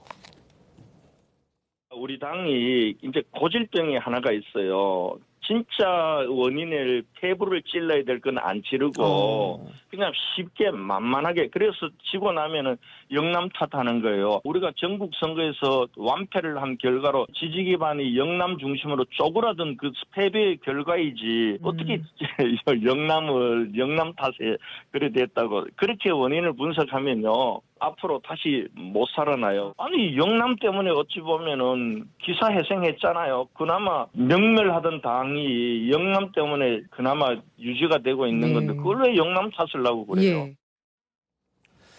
김민수 대변인.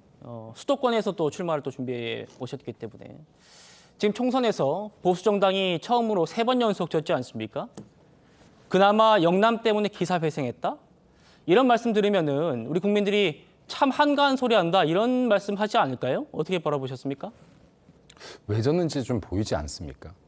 네, 저는 후보들이요, 영남이 우리 당을 많이 지지한다고 해서 영남 탓을 해서도 안 된다고 생각해요. 후보들은 다 자기 탓해야 됩니다. 네. 여기 제가 성남시 쪽인데요. 성남시에 4개 지역구가 있어요. 거기에 분당, 가까울, 중원구, 수정구 이 한 울타리 안에서도 성격이 다 다릅니다. 네, 어딘가는 지금 민주당세가 세고요. 어딘가는 보수세가 셉니다. 네, 그리고 어딘가는 정말 민주당의 강성 발언을 해줘야 되고요. 어딘가는 중도적인 발언을 해줘야 됩니다. 이 작은 울타리 안에서도 다 각자 성격이 다른데 이게 니 탓, 내 탓 이렇게 따지고 있을 때가 어디 있습니까? 여기 내가 지역은 제대로 분석했는지, 우리 지역에 필요한 정책은 내놓았는지, 이거에 우리 당은 부합되게끔 행동했는지 다 같이 따져야 되는데 어떻게 이게 패인 요인이 한 가지일 수가 있겠습니까? 그래서 이것도 제가 계속 같이 얘기하는데 계속 남의 탓을 하려고 하면 원인 분석을 못하는 게 가장 큰 문제다. 그래서 이거를 전체적으로 정말로 좀 심도 있게 원인 분석 들어가자. 제대로 과학적으로 들어가자. 그래서 이 원인들이 절대 하나일 수 없으니 영남 탓도 아니고 수도권 탓도 아니고 그리고 후보 탓만도 아니고 대통령 탓만도 아니고 한동훈 위원장 탓만도 아니다. 이거 굉장히 복합적인 사건을 이렇게 한 가지 탓으로 끝내려고 해서는 안 된다. 그럼 우리 다음에 또 진다. 그러니까 제발 좀 이렇게 이런 목소리들이 외부로 나오는 것 자체도 국민들이 얼마나 염증 느끼겠습니까? 국민들이 보실 때 지금 국민의힘이 반성하고 있는지 안 하는지도 이 과정도 지켜보실 거예요. 근데 이 지켜보면 뉴스 보다 보면은 제가 봐도 남 탓만 하고 있어요. 단 한 명도 자기 탓을 안 해요. 이 과정 역시 국민들께서 좋게 보실 것이냐. 예. 이런 관점에서 이게 영남 탓이다, 누구 탓이다, 그리고 알겠습니다. 지지자를 탓하는 바보들이 어디 있습니까? 예, 그래서 이거는 좀 신중하게 좀 접근하셨으면 좋겠다라는 말씀드립니다. 정홍 의원님요? 수도권에서 이번에 이제 패배한 사람들이 그 영남에 대해서 얘기하는 건 영남의 그 주민이나 지지자들에 대해서 비판하는 게 아니에요. 영남을 지역구, 즉 양지, 텃밭을 지역구로 두고 있는 정치권에 대해서 얘기를 하는 것이지 그 지역구민들을 누가 원망을 하고 누가 비판을 하겠습니까? 이거는 기본적으로 지금 방향성이 잘못된 것이고요. 솔직히 그렇지 않습니까? 영남이나 강남 3구 내지는 분당의 공천을 받으면 당선 확률이 훨씬 높죠. 근데 국민의힘으로서 수도권에 해가지고 똑같이 운동하고 정말 피땀 흘려갖고 이번에 떨어진 사람들이 얼마나 많습니까? 그럼 그 사람들이 전부 남의 탓을 해가지고 지금 절규하는 것이라고 저는 생각하지 않습니다. 더군다나 제가 참 그 역설적이라고 생각하는 게 이거 지금 권영진 의원 당선인이 얘기하잖아요. 권영진 당선인이요. 노원에서 한번 2008년 정말 그 모든 그 당시 한나라당 후보가 될 때 당선됐다가 굉장히 고생하다가 대구에서 내려가가지고 시장되고 요번에 당선된 것으로 알고 있어요. 또 부산인가 박수영 당선인입니까? 그분도 경기도에서 고생하다가 부산 가갖고 지금 당선됐잖아요. 그만큼 지역이 다른 거예요. 그렇다면은 적어도 국민의힘이 전국 정당으로 살아남기 위해서는 수도권의 주민들의 목소리라든지 그곳에서 정치 활동을 할 때 어떤 문제가 있는지에 대해서 경청하고 듣고 자성해야 된다라는 그 부분에 대해서 같이 공감을 해야지 영남 탓을 하는 게 아닙니다. 그리고 지금 영남 탓을 한다라는 거는 영남에 있는 정치인들에 대해서 얘기를 하는 것이지 왜 여기다 영남 지역구민에 대해서 탓을 한다라는 식으로 확대 해석하는지 저는 이해가 안 갑니다. 예, 알겠습니다. 두 분의 말씀이 큰 틀에서는 뭐 틀리지 않은 그런 말씀 같아요. 여기까지 정리하고 저희는 이재명 대표 얘기 좀 해보겠습니다.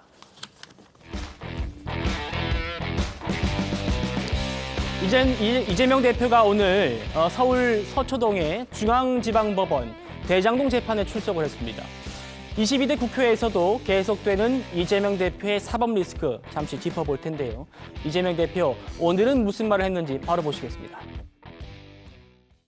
최근에 검찰이 국방연구원 관계자 압수수색했는데 어떻게 생각하시나요?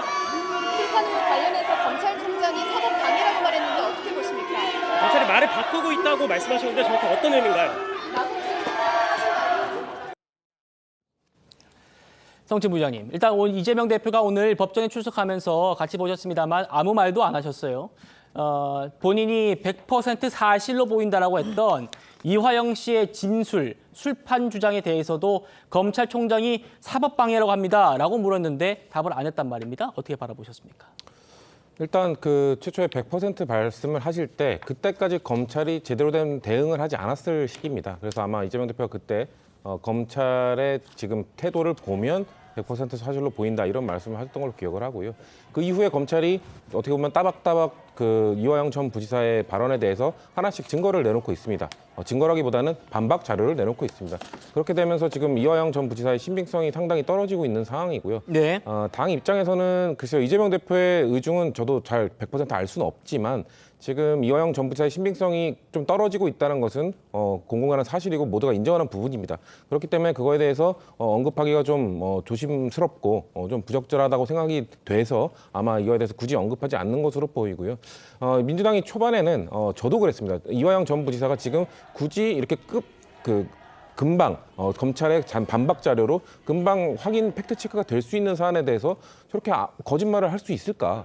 왜냐하면 지금 6월 7일 1심 선고를 앞두고 있는 상황에서 굳이 신빙성을 낮추는 행위를 할 리가 없다는 판단 때문에 네. 이화영 전 부지사의 발언을 좀 신뢰했던 부분이 있기 때문에요. 근데 그 이후의 과정들은 저도 그렇고 당 많은 다수가 그렇고 지금 이화영 전 부지사가 좀 더 자료를 내놓거나 아니면 좀 더 입장을 내놓거나 아니면 좀 더 스모킹 건이 될 수 있는 뭔가 반박을 하지 않으면 지금 상태에서는 신빙성이 매우 떨어진다는 판단이 점점 높아지고 있기 때문에 이재명 대표도 그런 차원에서 지금 응답을 하지 않은 것이 아닐까라고 보고 있습니다. 그렇죠. 이화영 씨의 진술 그리고 주장들이 계속 신빙성을 잃어가고 있다는 점은 뭐 모두가 공감하는 그런 내용일 겁니다. 오늘 이재명 대표는 대장동 재판에 출석했습니다만 지금 얘기하고 있는 이 이화영 씨의 재판 결국에는 이재명 대표의 사법 리스크로 보는 게 맞을 겁니다. 이화영 전 부지사가 올 6월 달에 유죄를 받는다면 이거는 이재명 대표에 대한 추가 수사가 불가피하다는 그런 시그널이기도 하거든요. 그래서 지금 이화영 측에 대한 검찰의 회유 의혹을 열심히 제기하고 있는 걸로 보입니다. 이화영 전 부지사의 그 부인이 이틀 전에 김어준 씨의 유튜브에 나왔거든요. 그거 한번 들어보시겠습니다. 저희 남편이 들어가고 나서 엄청 힘들었어요. 이빨도 3개나 빠지고 생리가 많이 힘들어 하시면서 저한테 우리 이 사람이 나가게 해주자 이러더라고요. 그래서 어떻게 되는데 했더니 이재명한테 보고했다. 딱 그것만 얘기하면 된대요. 그래서 그러면 어떻게 되는데 그랬더니 그러면은 이재명이는 주범이 되는 것이고 김성태랑 이화영이는 종범이 되니까 여기에서 자유로울 거래요. 그리고 여기서 되게 문제가 됐던 게 주변을 자꾸 다 괴롭혔거든요. 별건 수사를 계속 하고 있어요. 그러니까는 그런 것도 다 없게 해주겠다. 그래서 검사랑 다 얘기가 됐다. 차정 교수님. 네. 그러니까 이화영 씨의 부인 얘기입니다. 네. 이화영 씨 변호인도 있고요. 이분들이 지금 이화영 씨 혐의에 대해서는 변호하거나 도와주는 것 같지도 않고 계속 왜 이재명 대표 얘기를 하는지 여기 좀 의아스럽다는 분들이 많습니다. 일단 뭐 이화영 전 부지사의 그 부인의 이야기는 결국은 이재명 대표를 제1야당의 대표를 정치적인 일종의 의도를 갖고 검찰이 엮은 것이다. 그렇기 때문에 그 부분에 대해서 상당히 유죄를 입증하기 위해서는 자신의 남편부터 유죄를 입증해야 되기 때문에 그런 측면에서 남편을 해유했다. 뭐 그 이야기를 하고 있는 것이죠. 그래서 어떻게 보면 이화영 전 부지사 부인의 입장에서는 나름의 일관성을 갖고 이야기를 하고 있는 것이죠. 그래서 사실은 한때 이화영 전 부지사가 검찰 진술을 통해서 사실은 이재명 대표 당시 경기도지사에게 보고를 했다고 이야기를 진술을 하고 나니까 바로 법정에서 정신 차리라고 이야기를 했잖아요. 네. 이러한 부분들이 결국은 그러니까 지금은 이재명 대표의 그런 혐의를 벗어주는 측면도 있지만 그런 부분들보다는 아마 본인의 남편이 사실은 그러니까 검찰의 불순한 정치적 의도에 휘말려서 사실을 잘못 판단하고 있다. 본인은 그렇게 생각했을 가능성이 저는 있다는 생각이 들고요. 모르겠습니다. 뭐 또 다른 가능성도 분명히 있겠죠. 뭐 예를 들면 뭐 지금 그 민주당 측에서 이화영 전 부지사의 부인을 해유했다는 이야기도 있는 만큼 이런 부분들까지도 저는 뭐 결국은 언젠가는 밝혀지지 않을까 하는 생각이 드는데 일단 나름대로는 뭐 지금 부부 관계이기 때문에 아무래도 그러니까 자신의 남편에 대한 유죄의 가능성을 차단하기 위해서라도 좀 일종의 뭐랄까요. 그러니까 여론전을 벌리고 있는 것이 아닐까라는 생각이 듭니다. 여론전을 펴는 것이다라는 말씀이셨고요. 뭐 일단 지금 음주 회유 장본인으로 지목된 분이죠. 김성태 전 회장. 이 사람은 오늘도 술자리는 없었다는 입장을 고수했습니다. 한번 들어보시죠. 김성태가 취하게 마셨다는 얘기죠. 법정에서도 유사한 취지로 얘기했습니다. 종이컵에 담겨 있는 게 술인지 어떻게 알았냐? 그러니까 입에 갖다 대니 술 냄새가 나서 알았고 내려놨다. 이렇게 얘기했습니다. 최근에 계속되고 있는 술자리 회유 의혹 대해서 좀 입장 얘기. 전번에 다 말씀드려가지고. 근데 술자리가 상식적이지 않다고 하셨는데 네. 술자리가 없었다는 겁니까? 왜 없었어요? 없었어요. 없었습니까? 네, 전혀. 김민수 대변인님, 어제 이화영 씨 측이요 담당 검사와 또 쌍방울 직원을 경찰에 고발을 냈습니다. 정작 술을 사오라고 주문을 했고 또 직접 술도 마셨고 회유도 했다는 방금 보신 김성태 전 회장은 지금 모든 사실관계를 부인하고 있어서인지 고발 대상에서 뺐어요. 이분이 지금 제일 핵심적인 인물인데 김성태는 빼고 검사들을 넣는다. 어떻게 좀 판단하십니까? 지금 저 고발한 게 지금 형집행법 금지예요. 근데 형집행법 금지라고 하는 것이 교정시설 내에 술을 반입했다. 그래서 고발한다예요. 네. 그러니까 고발 내용이 이게 답니다. 그러면 지금 이화영 지금 전 지사가 이때까지 주장했던 것과도 일맥상통하지가 않죠. 이 안에서 회유를 했기 때문에 고발한다. 협박이 있었기 때문에 고발한다. 불법 CCTV가 있었기 때문에 고발한다. 이런 내용 하나도 없습니다. 이런 거 하나도 없고 네. 그냥 교정시설 안에 술을 반입했기 때문에 검사가 이걸 묵인했기 때문에 고발한다. 이게 그냥 고발장의 내용인 거예요. 네. 그래서 이거는 지금 각하입니다. 각하. 그러면 이건 무슨 말이냐? 아예 죄를 따질 이유도 없다라는 거예요. 왜? 검사 조사실은 교정시설에 안 들어갑니다. 교정시설이 관련법에서 지금 정하고 있거든요. 아, 네. 그렇군요. 네, 여기 이 범위를 정하고 있습니다. 교도소라든지 구치소라든지. 그럼 이거 정해져 있는데 여기는 교정시설도 아니에요. 그럼 애초에 성립되지 않는 고발인 거죠, 지금. 그건 각하 사유인 것인데 그럼 이거를 지금 변호사가 이런 고발장을 도대체 왜 썼냐, 이 정도 법적 상식이 없이 썼냐라고 하면 알고 썼다라고 봐야지 맞는 것인 거죠. 그러면 이것으로 지금 얻고자 하는 게 무엇이냐를 따져보려고 했더니 결국에는 검찰에 대한 검찰 조사에 대해서 국민들에게 불신을 하나 안겨주는 것이 하나요. 그리고 두 번째는 검찰이 이와 같은 죄를 저질러서 지금 피고인이 되었으니 수원지검은 이 수사에서 손을 떼라라고 두 가지 요구를 한 겁니다. 네. 자, 그런데 수사에서 손을 떼라고 했는데요. 여기 지금 이화영 전 부지사는 이미 끝났어요. 이제 지금 판결만 남았어요. 그럼 지금 여기에서 수사를 받고 조사를 받을 사람 누구냐? 이재명 당대표입니다. 그럼 이 말인 뜻은 뭐냐면 이재명 당대표 수원지검에서 조사하지 마 하는 거예요. 자, 그러면 이거는 결국에 지금 이렇게까지 지금 거짓말로 추정되는 것들을 번잡하게 늘어놓고 나서 결론은 이재명 대표 수사 여기서 하지 마 하는 게 결론인 것 같은데 네. 그렇다라고 하면 이게 뭐냐라고 하면요. 이것도 추정입니다. 왜냐면요. 지금 검사들이 회유했을 거라는 추정을 진보 진영에서 하고 있는데 그럼 저도 제 입장에서 우파 진영의 입장으로 제가 추정을 해보겠습니다. 지금 이미 이화영 전 부지사는요. 구형을 받았어요. 12년인가요? 15년인가? 아주 길게 받았습니다. 그럼 본인의 입장에서 본인이 가장 빨리 나갈 수 있는 방법이라고 생각했을 것 같은 게 이재명 당대표가 대통령이 되고 사면되는 거라고 판단했을 것 같아요. 나는 들어가는 게 확정되더라도 이재명 당대표만은 살려야 내가 이곳에서 가장 짧은 기간 있을 수 있다라고 판단했을 수 있다라는 겁니다. 네, 혹은 김민수 대변인님의 지금 추정입니다. 네, 추정이라고 말씀드리고 얘기합니다. 네, 그러면 제가 왜 이 추정까지 이야기하냐? 진보 진영은 지금 계속해서 검사들이 회유했을 거라는 추정을 내놓고 있는데 그러면 우리도 이에 합당한 반대급부 추정을 내놓을 수 있어야 되는 것이다. 그러면 만약에 이 거짓말이라는 것도 이유가 있어야 되는데요. 이화영 전 부지사가 거짓말한 이유가 있다면 이것일 것이고 혹은 이 배우도 있을 수 있다는 거에 우리도 초점을 맞춰야 된다고 생각합니다. 알겠습니다. 굉장히 논점을 정확하게 또 말씀 주셨습니다. 한번 제가 좀 되짚어 드릴게요. 김민수 대변인께서 말씀하신 그 중에 핵심은 제가 생각하기에는 이 고발장의 그런 혐의 부분입니다. 그러니까 소주 같은 금지 물품을 반입했다. 이게 지금 잘못이라는 건데 그런데 이전 부지사 측 주장대로 검사가 술자리를 용인해서 진술 회유가 이루어졌다면 이거는 오히려 직권남용이나 위증교사 혐의로 고발했어야 한다. 이런 지적입니다. 그러니까 성진 부장님, 핵심을 비껴간 고발 아니냐. 이게 지금 비판 포인트거든요. 저 변호인이 민주당 지방의원이긴 하지만 지금 당 차원에서 뭐 고발한 게 아니라 지금 이화영 전 부지사의 변호인으로서 고발한 거 아닙니까? 그렇기 때문에 저는 솔직히 저 고발 내용이 솔직히 이해는 되지 않습니다. 네. 설득력이 떨어지고요. 저는 아까 말씀하신 것처럼 뭐 이거 정쟁으로 몰고 가기 위해서 뭐 그리고 수원지검은 손을 떼라 이런 메시지를 전하기 위해서 그랬을까? 전 그러기에는 너무 메시지가 부족하지 않나라는 판단을 합니다. 왜냐하면 네. 지금 방금 우리가 이 시사 프로에서 바로 짚을 수 있을 정도의 허술한 고발장 아닙니까?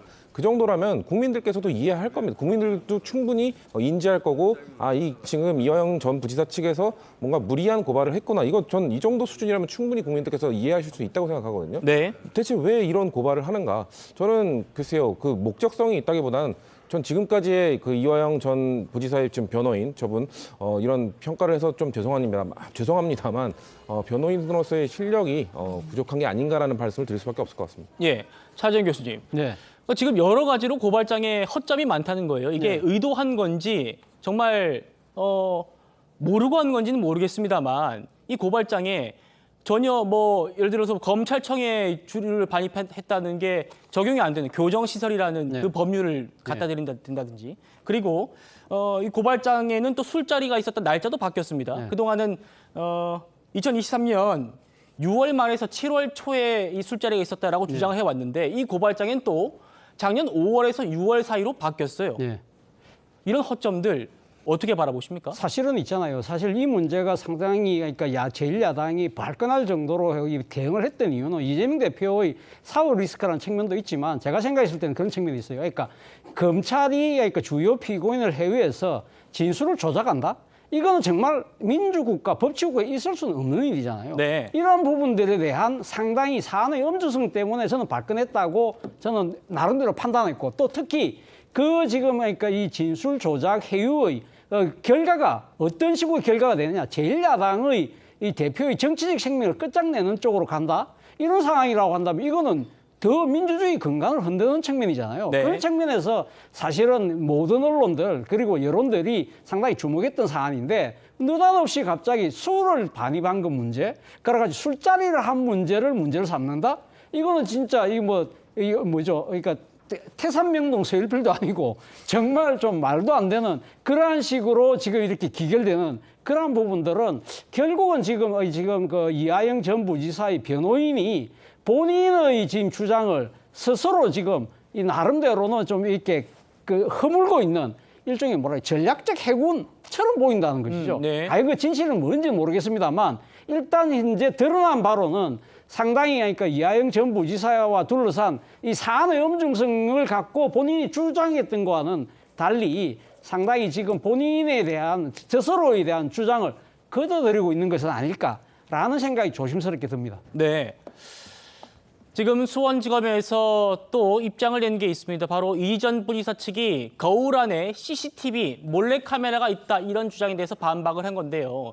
이겁니다. 지금 검찰이 이번엔 찍은 게 아니고 이미 유튜브에 올라와 있는 영상이에요. 이 거울 뒤로 저기 보이시는 CCTV 같은 게 있죠. 그러니까 저게 견학 프로그램에도 공개될 정도로 영상을 녹화해서 틀어주는 그런 영상 녹화 조사용 카메라인데 저거를 이화영 측에서 이것도 알고 그러는 건지 모르고 그러는 건지 몰래카메라다. 거울 안에 몰래카메라가 숨겨져 있었다. 이렇게 지금 주장을 했단 말입니다. 정호기 의원님, 갈수록 지금 이화영 씨 측에서 이것도 던져보고 저것도 던져보고 이런 식으로 지금 뭔가 대응하는 것 같아요. 전술이죠. 아까 우리 성 부대변인이 그 변호사의 그 능력에 대해서 문제를 제기해 주셨는데 지금 저 사람들은 능력 이런 거를 지금 과시하고 싶은 생각은 전혀 없고요. 처음에 술 나왔죠. 연어 나왔죠. CCTV 나왔습니다. 그러면은 일반적으로 독자들이 읽을 때는 뭔가 야로가 있다. 그러니까 뭔가 문제가 있다. 이런 생각을 하지 않겠습니까? 그런데 이제 수원지검은 그게 답답하니까 그런 거 없었어. CCTV도 지금 막 보여주잖아요. 그 검찰들은 자기네들이 이만큼 정당하게 수사를 했는데 억울한 마음도 있어서 대응을 하지 않습니까? 그러면은 이런 그 시청자들이나 독자들에게 남는 잔상은 술하고 연어하고 CCTV예요. 그런데 여기서 이재명 대표의 그 태도를 우리가 주목해야 되는데 처음에 뭐라 그랬냐면은 100% 사실인 것으로 보인다 그랬습니다. 그러면서 이화영의 말이 바뀌는 것이 아니라 검찰의 말이 바뀐다라는 식으로 공세를 펴다가 이원석 검찰총장이 그러면 이화영의 말이 진실이라면 이화영이 결국은 대북 송구가 관련해갖고 이재명 당신한테 보고했다는데 그것도 사실이냐. 그 다음부터 이재명 대표가 지금 아무 소리도 안 하고 있지 않습니까? 네. 더군다나 이 사건의 진실은 대북 송금을 했는데 그것을 이화영이라는 자가 이재명 대표에게 보고를 했느냐의 여부입니다. 네. 근데 이걸 살짝 틀어갖고 술 마셨느냐, 연어 먹었느냐, CCTV 있느냐로 지금 바꿔놓는 그 얄팍한 전술에서 자기네들이 승기를 잡았다라고 얕은 수를 쓰는지는 모르겠으나 제가 볼 때는 그럴 가능성은 별로 없다라고 보여집니다. 알겠습니다. 오늘 열린 또 대장동 재판 얘기도 좀 짚어보도록 하겠습니다. 오늘 대장동 일당의 한 명인 남욱 변호사가 증인으로 출석해가지고 이재명 대표와 설전이 벌어졌답니다. 이재명 대표가 직접 남욱 변호사를 신문했다고 하거든요. 성친 부장님. 그러니까 지난 재판에서요. 남욱 변호사 이렇게 얘기했습니다. 이재명의 성남시장 재선을 위해서 총력을 기울이자는 게 1번 과제였다. 이런 증언도 나왔고요. 어쨌든 이재명 대표의 사법 리스크가 계속 좀 이어지고 있습니다. 당에서는 좀 어떻게 바라보고 계십니까? 일단 남욱 변호사는 진술을 번복한 사람입니다. 그렇기 때문에 이재명 대표가 법정에서 저렇게 반박할 수 있는 내용들이 충분했던 걸로 보이고 반박 내용만 보더라도 남욱 변호사가 본인의 번복된 진술을 주장하기 위해서 얼마나 무리한 이야기들을 계속 내놓고 있는지를 확인할 수 있을 거라고 저는 생각합니다. 그렇기 때문에 워낙 지금 그 재판이 여러 건이 있는데 이 대장동과 이 위례 관련 이 건에 대해서는 남욱 변호사, 남욱 증인, 남욱 피의자의 이런 증언들이 저는 신빙성이 매우 낮다고 보고 있기 때문에 당에서도 이 재판과 관련돼서는 그렇게 리스크가 크지 않다라는 판단들을 다수가 하고 있는 걸로 알고 있고. 그런가요? 네. 그런데 또 말씀드린 것처럼 다른 재판들도 있습니다. 그러니까 재판 사안별로 지금 리스크의 정도는 다르지만 적어도 이 건에 관해서는 입장 진술 번복을 한 사람들이 많기 때문에 이거에 대해서는 그렇게 크게 걱정하지 않는 의견이 다수라고 보고 있습니다. 알겠습니다. 이재명 재판도 속속 추가되는 소식이 있으면 저희가 전해드리도록 하겠습니다. 저는 1분 뒤에 돌아오겠습니다. 네, 주말에도 저희 시사쇼 정치단은 계속 이어집니다. 저는 월요일 오후 5시 10분에 다시 찾아뵙겠습니다. 여러분 고맙습니다.